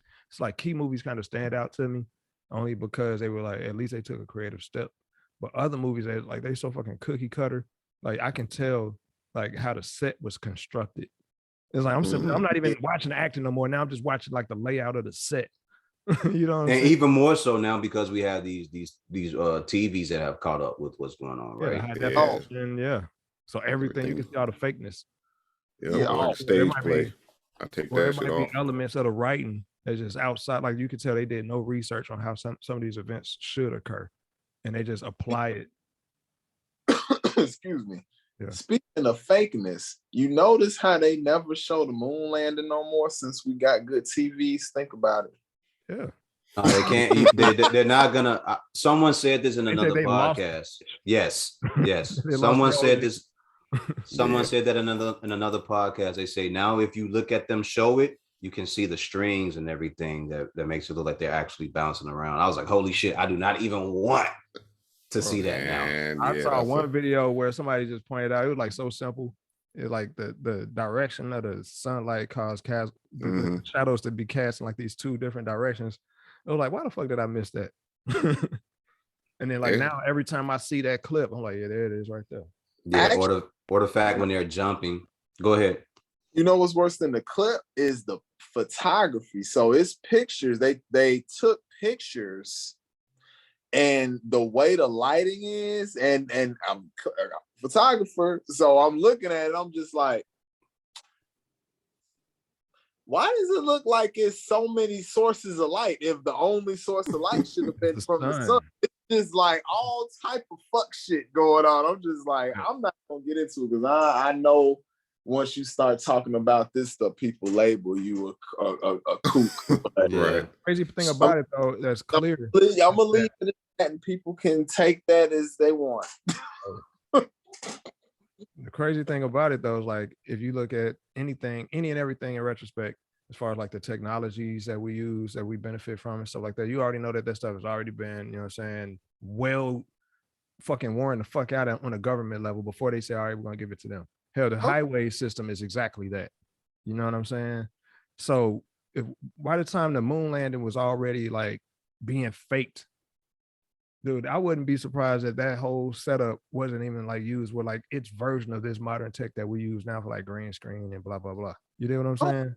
They just didn't understand at that moment in time, or they hadn't gotten to the point of fully understanding how to portray certain sets. To anyone that's listening, if you want to know what we're talking about, or if you're curious about what we're talking about, watch a movie called Capricorn. Yeah. Yeah. Yeah. Yep. I'm just gonna say that. Watch the movie Capricorn. If you can find it, it was what 19. They did it in the 70s. If you can find that movie, watch the movie Capricorn and tell me what you think. I've never even seen that movie. I asked you to watch that movie years ago, good sir. Really? I don't Yes. remember. He's like, really? I told Carl, I said, yo, because he was asking me, I think we might have had one of the spots together. And I was like, yo, have you seen this movie Capricorn? And he was like, no, what's it about? I was like, it's about the moon landing. And he's like, oh, I'm gonna check it out. And he never did check it out. And I was like, all right, cool. Just let me know when you ever get to it. We had tons of movies sitting around though. So Yeah, that was a problem. It's too Yeah. much. we had too much shit. Now I'm trying to shoot my own shit too. So That's a Right. big fact. but Big no, fact. I'm gonna check it out now. Like, cause this is always something that's just intriguing to me. Cause it's like, how the hell did we accomplish something of that magnitude in 1969 and they couldn't do certain just basic ass shit that we could do now super easily? So it's just kind of like, Priority. Yeah. also Priority was not to look dumb in front of Russia. That's all. Right. Russia was already 10, 15 years ahead of us. Remember, we were behind on the technology, number one. Two, we had to catch up with them to get to the moon. We were behind on developing with the technology because we had access to the same shit because of Germany. You know what I'm Right. saying? We didn't prioritize it that way. Keep in mind, we were fucking with Vietnam. We just got out of Korea. You know what I'm saying? We was on the fucking war spree. We like, oh, we got this. We winning over here. Let's go kick their ass. Let's go kick their ass. And Russia's like, yeah, while y'all kicking ass, we finna try to do this. Mm-hmm. Yeah. I mean, I always wondered, like, okay, if you land on the moon, how did you get off the moon? Yeah, exactly. You know what I'm 'Cause it's- saying? So I'm gonna have to propel you. I was like, how did you get off the moon? Because I mean, we barely get off the Earth these days. Nigga, And you had to always- pick a time when it was safe because Right, the yeah, moon yeah. is constantly being bombarded with asteroids and meteors. So you had to be very specific about the time when you went. To anybody that's listening, just to get to Mars right now, it takes them 7 months. wasn't it like wasn't it a 5-minute delay between transmission on the radio according to them? It was Yeah. like a 5-minute delay So-called. between the moon and Earth. They were like somehow or another, like a lot of this shit just don't make sense. Because first of all, when I did the research, I was looking at how many satellites did we have in space that year. We didn't have very many, dog. No, it was only like 2 or 3, right? And I Yeah, think it was like- we had very- like 9. We had like 9 up there. 9. Okay. very few. And they didn't have very good reception then, but they were able to transmit from the moon to Earth in 5 minutes, my nigga. No. Yeah. Radio Yo. TV didn't even have clarity. To go And back, again, I like, was the saying- technology thing though. to go back to what y'all was saying, like, how you gonna leave? You go to another planetary mass, Right. Mhm. and you gonna get back to Earth without the same amount of thrust and everything that you use to get to the other place. Like all this sounds. They didn't even stupid. figure out They- space travel yet. Right. Oh, and then get this: it's so much radiation in space from the sun. Technically, we shouldn't even have had any type of vessel that could withstand radiation built in 1969 either. The International Space barely can black out the radiation that's just on the by the Because they get orbit bumped. of just Earth. Yeah, because they're getting bombarded every time they cross it. So It's a lot going on out there. Yeah, it's It's a wild. lot out there. going on out there, man. No, this is called critical thinking. You know, we ain't allowed to do that. This is critical mass. I mean, hey, I mean, if somebody got some answers, I'm ready to hear. You know, Right. give me something solid, then I There's have no problem. somebody gonna try to address it, and they're gonna speak with so much confidence and sound twice as dumb, so it won't make a difference anyway. Yeah, Everybody's so super dismissive and Hey, trusting. that's what don't look I'm up is all not. about. I'm not being distrustful. I just have questions that need to be answered about Bro, these. I don't things. trust it. Yeah, I'm, for sure. I'm gonna keep it a whole bean. Which is fair. Bro, no, like this. They were able to accomplish all of that and barely caught Richard Nixon at Watergate. Barely. But that's because the dude, what was his name? The snitch came out with all the evidence, right? He came out with all of that. That wasn't because of Nixon or anything he did. That's because somebody told. Dude, the point I'm making is like the technological gaps just don't make sense in that way. You know Facts. what I'm saying? Facts. Yeah. It is, man. But hey, what do I know? I've never been in government, so I don't know. I never been to the moon, but you know, I We know. bitching about $5,000 toilet seats and shit. It's some way deeper. You know what I'm saying? Slippery slopes that shit go down. Yeah. Yeah. Say I that. just know, you know, me and you, Six, we sit and we talk about shit like that. Like Yeah. the more I get into astrophysics and understanding light, you know, and understanding travel and things like that, you start looking at it like, well, how did they do that at that time if we're just now understanding it 20 years ago?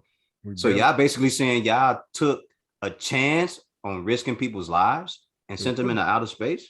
We had already launched like 12 different animals before then. So we was wasting all types of rockets and fuel, according to them. You know what I'm saying? All right. We had monkeys up there, and Yeah. they were launching plants and shit, putting potted plants in the rocket, my nigga. And where did y'all refuel? They did. They had that shit in the backpack. Right. You know what I'm saying? That shit on standby, my dude. They were like, you know what? We need some fuel for there and some fuel to get back. Like, I got you. Hold this in your pocket. Yep. We gonna make y'all drink it You know what and I'm piss saying? it out. Like, Nah. if they landed the way they landed, in what they landed in, and that shit looked like it was an umbrella with some lights on it. A tin can. A tin Yeah. can. You know what I'm saying? So you mean to tell me that's what they used to get back to Earth? That had enough. That should have burned Hey. up. That should have burned up coming back into the Should atmosphere. have came out. They should have stepped out of that motherfucker looking like a kernel of popcorn. Carl is blown away. He like, what Talk the fuck? about it and to like analyze what they actually use to say Yeah. it out sounds absurd. Like Aluminum Yeah, for foil, sure. my There, guy. there is no way to Totally. talk about this without it sounding crazy. When you actually put it, when you verbalize it, you can talk about it exactly the way you see it, but verbalize what you see, and it sounds fucking insane by today's standards. By today's, there aren't movies that ridiculous, and I'm a movie buff. Yeah, it's some. You know what I'm wild saying? This shit. is like that's some bizarro world. There's no way we fucking went to the moon only one time. Yeah. You dig what I'm saying? One thing. Human beings are creatures of habit. There's so many different reasons to keep scratching that itch. If we did it once, we sending shit up there, and we, you know what I'm saying, we developing. You know what I'm saying? it Just as a makes species. literally no sense how at the very least, because okay, to take even the habit and all this shit, what we are is fucking greedy motherfuckers. So if you go to, because this is a place that nobody has touched, and It's we are nutrient-rich. as Americans, we the only people who done been up there technically. Yeah, So should. why If we would planted our flag, by planting your a flag, does that mean you resource own it? take from that? If you plant your flag, that means you stake claim, right? That's what nations do. You know what I'm saying? They go Nobody done somewhere. been back. Why don't there we yet. got a goddamn embassy up there yet? First of all, did you hear about the Japanese satellite that went up there? Because they sent a satellite to the moon, because that's you could Right. send an unmanned satellite there. Went all around the moon, took pictures of every part of the moon. Guess what's not on the moon? None of the shit that we were supposed to have left there. Debris of ship, ain't no flag, ain't a motherfucking thing up there. Now, Well, that means our distant cousins took it off. Yeah, well, somebody just came clean. Right. The space janitor came up and saw that shit. The space janitor. Yo. Like Six Flags and shit. You drop your hot dog on the ground, somebody come behind you, clean it up. Somebody saw, oh, it's another flag. Get rid of this shit. Ain't that something though? A camera sweeps around the moon, But takes pictures, and then there's nothing there. and we only landed on the bright side of the moon. We didn't even look at the dark side. On the of dark moon, 'cause you side. know, the face of the moon is always facing Earth. You know what I'm saying? And the moon doesn't spin. So the same side of the moon will forever be facing Earth like it has for the last 26 million years or some shit. But we landed conveniently in the only place on the moon where the light sources come from 15 different directions. Hey. It's fucked up, ain't it, Carl? And you know they keep saying that they can't get observation on the other side, but why not, pimp? Come on, stop it. Stop it. because So the way we talking about this is the way I watch movies, dog. I start picking the motherfuckers apart. And once I fall out of the whole entertaining side of it, where I'm just watching it and I'm just enjoying the film. Soon as something takes me out of it, I'm picking this motherfucker apart, right. just critiquing everything. Like, now why I've been picking apart moon landing since I was in college, because it never made a ton of sense to me, because and this is what I love that you brought up. Why we ain't go more than one time or two? I think it was another mission to the moon right after that. But They said we went several times, but whatever. They said we went. No, they did. They said, and then all of a sudden NASA shut down when SpaceX started getting their thing going. Because the government outsources resources to commercialize it, like they did fucking airplanes and shit. Yeah, sure. Commercialize it. Now they want to send people to take a quick round trip. You know what I'm saying? Like, hey, you want to go up there to the upper atmosphere and look at the stars and then fall back down with, because these guys over there, you can sue them. Like I said, the moment I started learning more about this was when I started questioning it more, and I was like, wait a minute, to get to Mars, it takes 7 months. Mm-hmm. That means based you on got to our get ability. to get there, right? And that's current. That's Right. the current ability to do it. So how the fuck was y'all doing it with less shit than they got now? That man, I was watching the rotational turn of the earth and the distance, and You you gotta talking time about it a perfect. you gotta time it damn near perfectly. You talking about a distance between 50 million kilometers when it's the closest Mhm. to 420 million kilometers when it's the farthest away. So you can't just get on a spaceship and say, all right, we're just gonna shoot out to this motherfucker. You got to time that shit. And think about how many miles per hour the Earth spins at. 40 something thousand, 43,000 miles an hour, I think. My nigga. Moving through space. Right. What'd you say, Carl? We're talking pure inertia. Fugazi. Yeah. Yeah. It's a lot of shit that has to take place, man. Hey, It's a lot of shit. Have you ever seen like an old house phone from back then or old TV from back then? You want to talk like the rotary phone or further back? Yeah, like the materials they were made from, and just the reason why they were so big. Like you had tube televisions and shit, right? Yeah.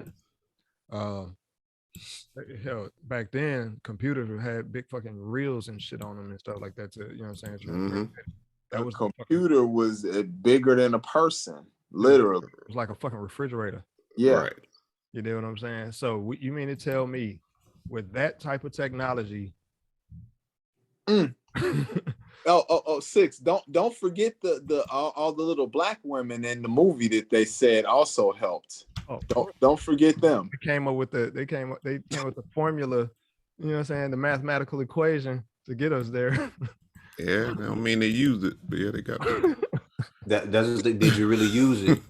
Right. I mean, you can use it. And like you were saying with the technology that we was using back then, what the fuck was y'all covering these wires up with? Bro, dude, back then, you know what they use like a cloth sheathing for old wires and shit back then. You know what I'm saying? That was the installation and shit. The reason why I'm asking this question though is like, I don't know if you know how much the TV tube used to weigh back then, right? But we're talking a spaceship with little monitors on it and shit like that, had computers on it. We're talking a metric ton or more of just sheer equipment inside the little capsule that they actually supposedly sat in. At least. You know what I'm saying? And there was no fucking FaceTime. So their communication, everything that they used to communicate was heavy as fuck. When they went back in Vietnam, when they was going to war, they radio man had a fucking dumbass backpack with a fucking phone as big as my forearm. He had a rotary phone. Exactly. But we're talking these motherfuckers traveling to the moon and back with carrying extra fuel in a fucking paper bag. Yeah, it's all some weird shit. It's all some weird shit. I wonder about those missions. Did they ever leave? But anybody who feels how I feel, just watch Capricorn. Tell me what you think. Just watch Capricorn. I think it's one of those movies that people should watch. Maybe I shouldn't be saying that. Maybe I should. But you know, if you get the chance, you know, and you want to find out something different about that, I think O.J. Simpson is in that movie, right? I think so. I know it's on Amazon Prime right now. Oh, it is. Yeah. I thought they got rid of that movie. So if it's back, check out Capricorn. Everybody is listening, check out Capricorn. It's gonna be. Check it out. Dude, that's why I thought that movie Don't Look Up was so dope. Six, that's some shit we had just got through talking about. I talked about that shit with Carl. I haven't seen it yet. I just watched it before I got on here. So yeah. Yeah. They're definitely worth your time whenever you get a chance. Dude, and see, this is the other thing. Do people really understand how infinitesimal we are in the grand scheme of all this shit, how it works? No. A natural disaster could wipe you out today, tomorrow, while you sleeping. Dude, I'm gonna be honest with you. Like a lot of people are kind of like oblivious to like just how fragile their life is. You know what I'm saying? As long as they're not really faced with like elements of danger and death. But then there are some of us who live in that world. You do what I'm saying? Who, you know how it is. We had that conversation all the time, like DT. You know what I'm saying? Mm-hmm. Like, you know what I'm saying? Life just snuffed out just that easy. And he was already like he had already resigned himself to that thought. You know what I'm saying? Bringing that Yeah. energy in or whatever.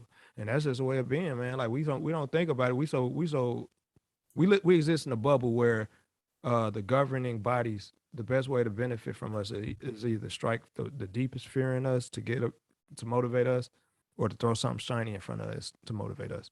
And the ones who don't really adhere to either one of those is completely okay with not Whatever having a whole happens. lot of shiny shit and whatever happens. You know what I'm saying? It's crazy. Like I try to tell people, man, like, do you know what happens if the sun stops shining in the next 10 minutes? And they don't want to know. Yeah, well, the thing is you won't have 10 minutes. Oh, You yeah. won't have 10 minutes. Yeah, it's a lot Without the of sun, plants can't do what they're supposed to do. You won't have the correct food that you need. Dude, I'll be watching this channel. Be able to breathe after a very short period of time. Bang bang. channels on YouTube that go they through that. talk about that kind of stuff, man. It's this channel I watch. They just outline all types of possibilities if this was to happen, if that was to happen, what it would look like, what you should expect if this were to occur. Like, if a true EMP from space, like a what's the name of that fucking? It's a beam. It's a beam of light, dude. If we get hit with this fucking, it's like a radioactive beam of light that travels through space, and it can happen so randomly. And if we got hit by it, dude, that motherfucker would fry every piece of technology. We'd be in a dark age. We might as well just Back to the steam engine. dude. Less than that, bro. Less Yep. than that. Because before we even think, hey, let's try to get this steam engine going, we're gonna be killing each other trying to eat. Man. Saw what New York looked like. They Yeah, went of course, out like that that blackout. Was that 04, 05? Something like that. Yeah. You see how that whole sector, fucking Toronto was hit. Man, them niggas out there, boy, it looked like the 80s out there, boy. When the lights came back on, it was graffiti everywhere. Man. It looked like Beach Street out there when the power went out. Man, don't take long, man. So yeah. That was the dope part about watching Don't Look Up, when they found the asteroid and it was coming. And he's like, yo, we got 6 months to live. And they made this whole campaign about how life, like everything was okay. And the woman told them, we are going to die. Oh, you should be afraid right now. Like, we need a plan. We are going to die. And everybody's whole thing was to capitalize off the whole meteor. I was like, y'all, we could mine it for resources. Right. Like, yeah, okay. Okay, just even on that means that you have to safely land on this asteroid, which is not too far away. You have to determine, you have to determine how fast it's going to be going. You have to do all of that, then be able to sit on it and mine it and blow it up in motion, without causing big chunks of it to break off and to hit the planet. Right. Well, all you have to do is get Bruce Willis. I mean, I don't understand what. Put him on the ship. The assignment is that simple. Right. Bruce Willis. Hey, you know what I'm saying? What are we thinking here? Gotta use him while he's still around. Man, when I saw that movie, I was like, me and my homie Six was just sitting around talking about this shit. I was like, me and Carl talk about shit like this. I'm glad they did that movie. Man. Yeah, I need to watch. I really enjoyed it. Just saw it up. I need to watch that shit. Hey, you know what? I don't think he gets enough credit, but man, Leonardo DiCaprio is a dope motherfucker, man. Oh yeah. Yeah, for sure. He's one of those actors. Damn good actor. No matter how bad everybody else around him, he's always gonna. He's gonna help carry that scene.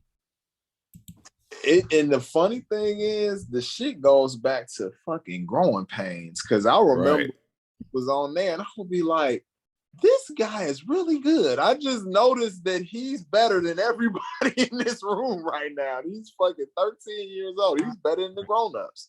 He just owns the scene, man. Like, whatever it is, he just owns that shit. The most brilliant role he did was Eating Gilbert Grape, dude.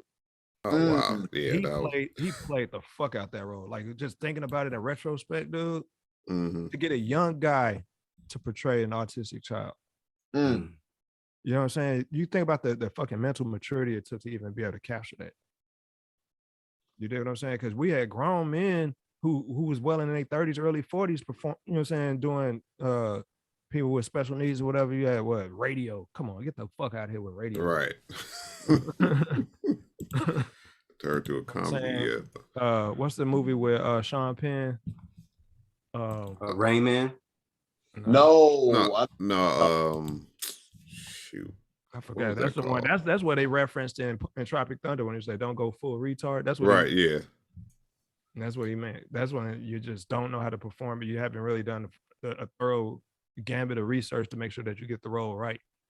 You know what I'm saying? You had, and like the way he broke it down, it makes perfect sense because what Leonardo DiCaprio did in that movie was probably be to me, in my personal opinion, it's the benchmark for how to portray that type of role.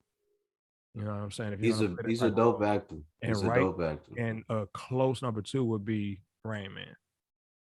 You know what Oh yeah. No, Dustin Hoffman ate that. I'm saying? Yeah, he ate that one.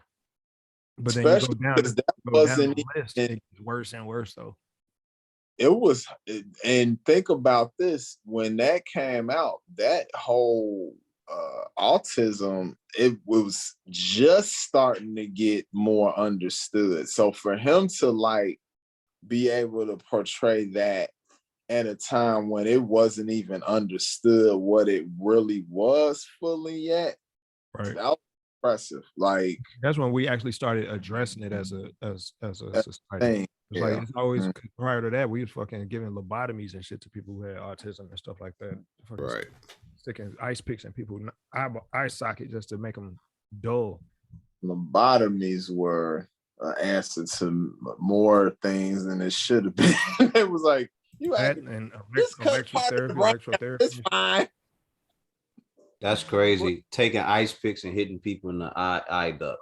Yeah, like stick it right behind in the eye socket. And Yeah, Right. and using a hammer and nail. Ugh. knock through the thinnest part of the skull. Yep. So they risk having fucking pieces of bone floating around in the fucking cranial cavity.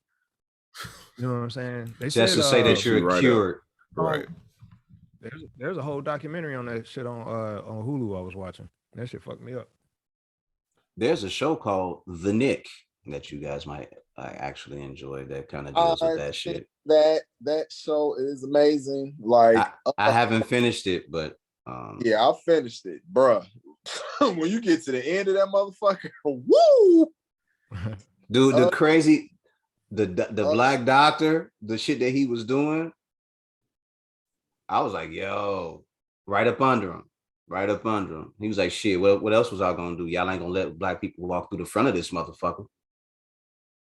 What did you expect me to do? Y'all wasn't gonna let black people just walk in here to get help.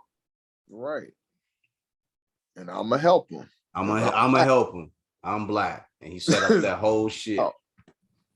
Man, that's so good. Are you on the first season still, or you on the second yet? I think I'm still on the first season. Ooh, the second season. But there's only 2. So yeah. Clive Owen, he snapped on that one. You ain't even seen the half of his flex on that show. He's a good actor too, though. He's a good actor too. I like Clive Owen. What is that on? HBO Max. Was on now it's on HBO Max. It was originally on Cinemax. That's why a lot of people didn't see that show. Okay. And I heard about it randomly and saw the first episode, and I was instantly hooked because it's what Matt left out. It's set at the turn of the century, so it's basically a lot of the surgical procedures that they do now, they just was figuring those things out then. So it was a lot of trial and error. Oops, oops. A lot. That's when they go to the family and like, well, we have this experimental treatment, and the family signs off on it, and now they got a guinea pig in the family. Well, one thing that show did not address that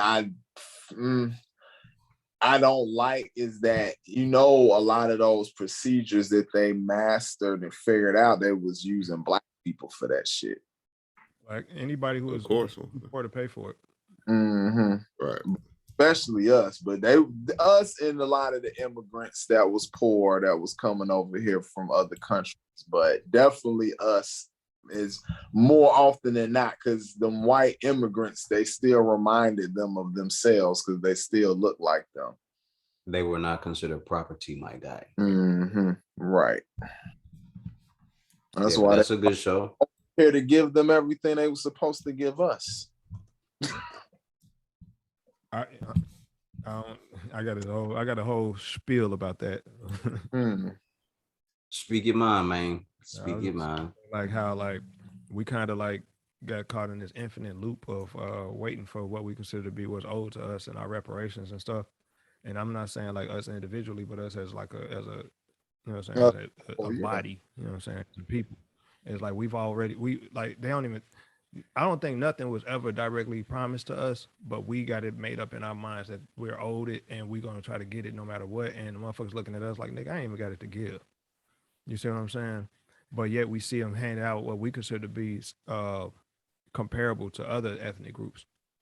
My thing to it is like our true value is in our ability to fucking, you know what I'm saying, kick the door in and just make shit happen on our own terms. But we still got a whole section of us who just still keep waiting around. And that's what I think that's one of our biggest downfalls as a culture. Yeah, I mean, it shouldn't be no waiting around, but at the same time, as you're gonna want fairness. Absolutely. And because these people that, you know, there's so many people that still benefiting from what our great grandparents shit, just great and great, because that's what people don't be fucking thinking about too. This didn't happen that long ago. It ain't that many generations. It's very recent. It's Then very where recent. it's like, Yeah. See, this ain't that. My question to it all though, like essentially is like, because I think our biggest downfall ain't even necessarily that aspect of it though, because what's done is done. What we contributed is what we contributed. It's just our nature to be resourceful. You know what I'm saying? Yeah, we getting raided and robbed for all of that shit. But it's like moving forward though, like hip hop is a perfect example of that, dog. It's like a multi-trillion-dollar fucking industry at this stage. And we don't own a whole percent of it. You see what I'm saying? We don't even hold a whole percent of it. It's We just haven't protected it either. and that go with almost everything that we do, man. Think about Facts. it. Like there was no reason that the only reason why the NBA got back into action when COVID first hit and they created the bubble is because LeBron spoke up. You know what I'm saying? If niggas would have stood in solidarity and like until y'all can guarantee my health and my safety, can we just be left the fuck alone till we figure this out? Instead, they had LeBron step out there. Somebody got in LeBron's ear. Some white dude in a suit, some old white dude in a suit got in his ear. Was like, look, we're trying to get this money. You know what I'm saying? They respect you. You should probably, you know what I'm saying, see what we could do to try to keep, because I know you want to play ball. You see what I'm saying? That's the mentality. We all get inundated with that type of shit, dog. We always get inundated with that. So like, I heard a couple different situations in that, but whatever. Like the idea though is like, we don't have no true ownership over nothing we contribute to or anything that we even like it's evident where it comes from. It speaks for itself where it comes from, and we still get left out in the cold on it. Like I see it like on the smallest, on the most micro level, like with TikTokers and YouTubers, like shit that people like we'll lay it out when we put all our hard work and our grind behind whatever it is we creating content wise, and then some white dude or some white chick I'm gonna copy it and blow the fuck up off of it, and it suck all your steam with out. our music. Yeah, with our our music in the background. Yeah. Yeah. Shit crazy. Same thing with these streaming platforms, dude. These streaming platforms was a back door, dude, and we stood back and watched these motherfucking labels start investing in the streaming platforms that we was actually eating from. You know what I'm saying? And the streaming platforms sold everything over to the labels again. All the power was already out of these fucking brands. Out of their hands. And they came and snatched it right back up because we never ready for it. We never be prepared for it. We be ahead of the curve, and that's it. Just ahead of the curve. Just No say action we did behind it. it. Just ahead of it. No We plan. the future, all fast, everything flows to us. No plan to really like to own it and say, all right, if it's going out, then it's coming back in this way. So everybody else Yep. has jumped on top of it and been able to siphon all the Help our dollar circulate. yep, and everyone else has siphoned everything out of it and left us with nothing but the streams. And it takes you 1,200 streams to actually own to have a dollar. So good luck with that. Ridiculous. This is an observation that I've been having, man. That's all. I mean, a lot of people been having that observation. I mean, about the music I industry. don't think that.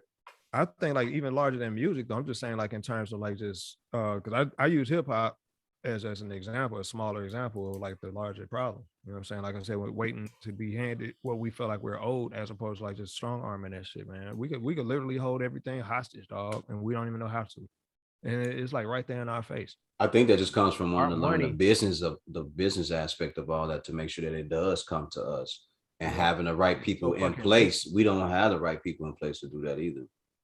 Well, it comes from leadership, and anytime you have anybody that's a halfway good leader, they pretty much blow their brains out, or they buy them.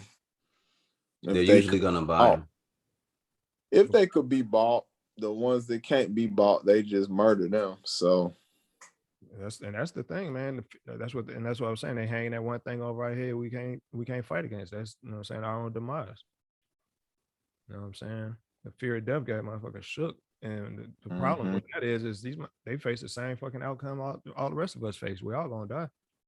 That's it. We are all going to die in the end. You ain't Yeah. leaving this motherfucker no other way. I don't know anybody else who has. It's the ones with the least to lose, the most scared to take those chances and actually push they, you know what I'm saying, push they life in the right direction. You know what I'm saying? They rather just live in fear and shit.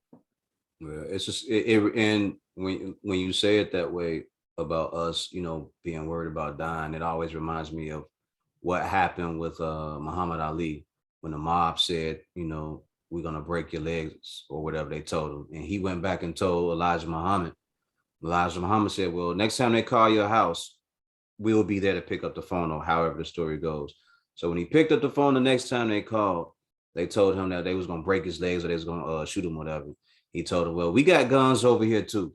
Right. So if that's what y'all want to do, you know what I'm saying, let's get to it, in so many words, paraphrasing. So Muhammad Ali was never worried about them, and he never feared for his life in that situation. So somebody, we as a group, as a whole, as a culture, we have to be willing to take those.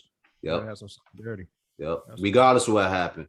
I can talk to Creed and I can have my bad moments with Creed and with y'all, and y'all can correct me later behind the scenes. Y'all can jump on my ass. We can fight, scrap, fade, catch the fade, whatever needs to be done. But in public, we're gonna move as a unit, and that's just gonna be the end of it. That's how it's supposed to go.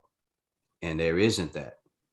Yeah, I think the division comes from those influences that impact our financial situations. And I get it. And a lot of us just be so scared of, because I'm like this, man. Don't nobody really want to go back to where they came from when it comes to those types of negatives. You know what I'm saying? Like some people come from like strictly grimy, you know what I'm saying, beginnings. Some of us probably never even tasted, you know what I'm saying, fucking oatmeal because we've been eating good our whole life. So the fear of whatever that looks like, you know what I'm saying? It's like we literally at that stage in time right now in 2021 where there are more Black people and who are at least brought up in $45,000 a year homes, which ain't bad.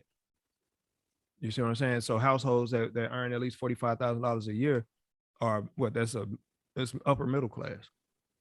You know what I'm saying? It depends on where you live. That's the only thing. But see, where you live is only like you got a state like Illinois with one single metropolitan city that's really soaking up all of the tourism dollars. The rest of that state is agriculture. You know who runs agriculture. You see what I'm saying? And in a city like Chicago, most minorities gravitate to metropolitan cities because that's where the fastest money move. You know what I'm saying? Not necessarily because it's the best option overall, but the best option for that moment. And just like when niggas was living in projects, it's the same way it is when niggas living in metropolitan cities. Once you get there, all of a sudden it's generations of people there. You know what I'm saying? And you kind of like create a lifestyle, and you kind of like you kind of you romanticize the life you live there. You kind of make excuses for all the bad shit. You adapt, and you adapt to the negatives. You see what I'm saying? Whereas people who kind of like don't live in those types of scenarios and those types of environments, They not worried about that. They don't give a fuck about that. You know what I'm saying? People who live in small towns and shit like that, they had a preconceived notions about what big city life is like or whatever, but they don't have those real concerns because guess what? All that hustle and bustle and all that potential crime just is not coming their way. That's just the mentality you got to kind of take on when you kind of like think in advance though. Like if you really want to like change the mindset of the people around you, you got to convince them that the shit they worried about is really just symptomatic of everybody being afraid of the same shit. You know what I'm saying? And what everybody afraid of? Dying. Scared to bust a move because something might go wrong. They're scared to do something great because something might go wrong. They're scared of failing. They're scared of dying. That's a whole brainwashing technique, pimp. That'll take a long ass time. Mm-hmm. It's only been tried once with us or twice. I mean, Mm-hmm. if you take it, if you even look at it on a macro scale, like if you just step way back from it, if you're along the lines of since Jim Crow to now, which ain't really that long. No, We still haven't made enough major strides in the right directions because we've been we getting corralled in these different areas. You know what I'm saying? We're getting corralled in the entertainment. And, you know, it's like there's a lot of us that's educators. There's a lot of us that are into politics and stuff like that, but not nearly enough. You see what I'm saying? We don't have enough engineers. We don't have enough, you know what I'm saying, biologists and stuff like that. Anybody in the STEM fields in general because of the corralling. When you think about like who get the biggest scholarships in high school? Well, also we've been crippled in whole decades with the 80s with drugs and all that, and we still feeling 80s and 90s. We still feeling the effects of that. And it so happens if you Gen X or a millennial, you're a byproduct of all of that. You know what I'm saying? The traumas that came with all of that shit. Like I shouldn't have seen a dead body in a civilized nation. You know what I'm saying? I shouldn't have seen a nigga get his brains blown out in a civilized nation. But it made sure that type of shit is visible in my hometown. You know what I'm saying? In New York and you know what I'm saying, Los Angeles. You know what I'm saying? It was like, why is this normal in a civilized nation? But it seems to only be one of those things that's broadcast about us. We're not the only ones doing it. You see what I'm saying? So, you know, again, moving with intention. All of this shit is intentional, bro. But we just won't wake up to it. We refuse to acknowledge it. We got people nowadays saying, oh, you want to make everything about race. You got black folks talking like that. And absolute denial of our, you know what I'm saying, our potential. Because you cannot discredit the trauma. You got to address the trauma. You got to put a bandage on the wound. You got to stitch that shit up before you start moving. You can't just say, fuck it, I'm bleeding. Let's go ahead and march on. No, patch that shit up, dude. You ain't gonna last long otherwise. So let's address the issue. But that's one of the things too. We never addressed the trauma, the things that's actually plaguing us. So it continues to fester and build and turn into an ugly, crazy sore. Yep. We just now doing like going to a psychologist is just not therapy. Black community.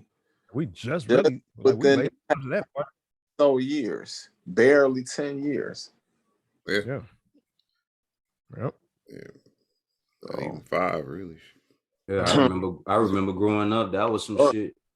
That was some shit that you don't even talk about. You know, Nope. Especially as a man, you would talk to just take on an ass whooping and keep on going. You know, that was being strong or whatever. Bro, not realizing you were internalizing. Black household, man. You had this conversation in the black household. You know what I'm saying? You start, as soon as I start saying the shit I just said amongst a bunch of niggas that I know and a bunch of relatives that I got, nigga, the whole room would bust out in the victim Olympics. Everybody just be there talking that, you know what I'm saying? Like, man, before you know it is everybody else's fault but ours. You know what I'm saying? Like, we were slaves a long time. Like, nigga, you wasn't no slave. Let's clear that up. Right, yeah. Let's clear that up. You talking that we shit. I wasn't no slave. Like, our ancestors, unfortunately, were enslaved. We have relatives that we can probably go talk to who were alive and well during the Jim Crow era. So that means they came out of that shit alive, my G. That's a resource. If you want to get some information, You want to get some insight. If they're willing to talk about it, if it don't bring back no fucked up memories, you probably get the most game you'll probably get pertaining to that. So that's another thing. You know what I'm saying? But they don't want to go there. All they want to talk about, man, I need to get me something to drink because you stressing me out talking this depressing, crippling, deep shit. Like, no, my nigga, address this it. happened. Address it head on. You know what I'm saying? Get used to it. It's like they say, pain is weakness leaving the body. If you don't address the pain, you're gonna forever be weak. Yeah, we were enslaved. No one asked to be done that way. I don't know nobody. Yeah, you never know though. Yeah, there's some people that be all about it. I don't think they would. I don't know if they thought it was gonna be like that though, Tone. Yeah, I mean, you modern never day know, people but fetishize that shit. people come up with some crazy stuff, man. It ain't too bad. Like, all right, try it out. See what Tell me what you think. Get back to me. Right. All right, my guys. I think we done. I think we done. We done covered a lot of shit. This motherfucking six done took it into a turn down into back into slavery and everything like that. Hey, I had a feeling. like I be finding connections. You know, I know. Oh, I know. Oh, I know, Yeah. brother. I know, brother. I know it was coming. I was like, he gonna do it sooner or later. Man, I appreciate y'all jumping on here, my guys. Not a Oh. problem anytime. Yes, sir. Yes, sir. Yes, Sir, it's sir. good connecting with you guys again. I haven't talked to y'all in forever, so this Yeah, is about 30 years. So yeah, It was fun. Yeah. indeed. We're gonna have to get on. This should only be part one of this. We definitely should do this again. Absolutely. oh for sure. I need you to check out that Capricorn. And, Oh, I will. We'll talk about that in the next one. I'm gonna check it out. yeah, I might have to go back and watch it again myself. I'm gonna try not to get into my motivational pro-black speeches again. You're No, we need them jewels. no, you're supposed to Somebody- say it. You got to say it because whoever hears it that hasn't heard it is they're all linked in. We're all linked into the same thing. You know what I mean? Like we all suffer from trauma. I've caused trauma to people. I suffer from trauma. We all had it. The thing is that we keep denying like it ain't never happened and it did. You know what I mean? And the more you keep acting like this stuff, like we said, it's just gonna be. It goes from a cut to being a scab to being an open wound, and it festers and it turns into something else. I know people in my family that I hurt. Yeah, I got people in y'all family that I hurt, and they act like the shit. It ain't bothering them, and it is. Right. Mm-hmm. It is. Like I know for a fact myself, I use some of that anger as motivation and inspiration to keep going forward. You understand what I'm saying? Exactly. I know we look at basketball players and boxers and football players, and we go, yo, where are they getting that from? You think they ain't getting that shit for some pain? It gotta be some sort of fuel for whatever. Yeah. Michael Jordan. Oh yeah, I just thought he just woke up to be great. He was cut. Greatness is developed. Yeah, he developed that, man. He wanted to get back at everybody. He was motivated by something, man. He was motivated by people laughing at him and shit like that, saying he wouldn't be that good.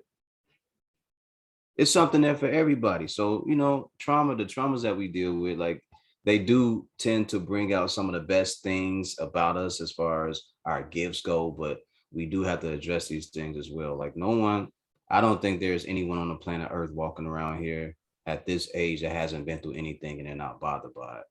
I know over the years I have learned to temper my anger so I don't wild the fuck out and fuck up all types of shit. I know that. Dude, everything is attached to your emotional state anyway. So like any experience you have is going to affect you. If something's going to make you happy, it's going to create a memory. It's going to be with you. Is that a form of trauma? You see what I'm saying? It's just the opposite end of that spectrum. You know what I'm saying? The same way something negative impacts you and you remember it for the rest of your life. You know what I'm saying? So we just gotta, if we're gonna acknowledge all the good shit, we gotta have some grace and clarity to acknowledge the negatives. You know what I'm Yeah, saying? we can't. I don't believe in shaming people, especially as a person that's more responsible. I can't be shaming people for the things that they've been through or the way they feel. If a person cries and that's their way of dealing with anger, that's fine. I know young men.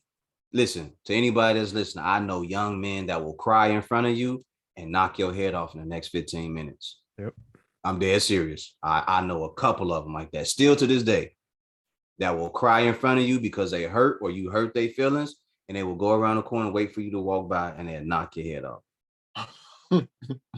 And that's just the truth. But that's how they deal with their anger. They're gonna cry. They're gonna let you know that they're hurt, and you may have been the one to do it. Yep. But 15 minutes from now, go around that corner. If I was you, I wouldn't go that way. All right. Well, you know, it gets dark outside. Hey Man, man. classic, man. Agent Smith, what do you know about that? Hey man, I've heard through the grapevine, you know what I'm saying? That's all I'm saying. Nothing else need to be said really, but you know, Nope. that's a fact though. It's a fact. if you study physics scientifically, Right. it gets dark. Yeah. It's gonna get dark at some point. If I Mhm. was you, I wouldn't be outside. But you know, we all definitely have to deal with our trauma and be aware of other people and how they deal with theirs too. We may not all deal with it the same way. Like that's a key to it. But in order for us as a culture, as a nation, or a group of people, whether we call ourselves Black or whatever, we have to start acknowledging these things and stop walking around it like it didn't happen. You know what I mean? Because it's being put in front of us every day, right? The music, Mhm. the news, like Mhm. everything we see, all the media is showing us what happened. And Well, then we go out and reenact it. I just add to that too, just like just in the tone of this episode, like Black men, we just need to like have that brotherhood and also mentor the younger generation more. I mean, it's a lot of us doing it, but it needs to be more because it's a lot of lost souls out there.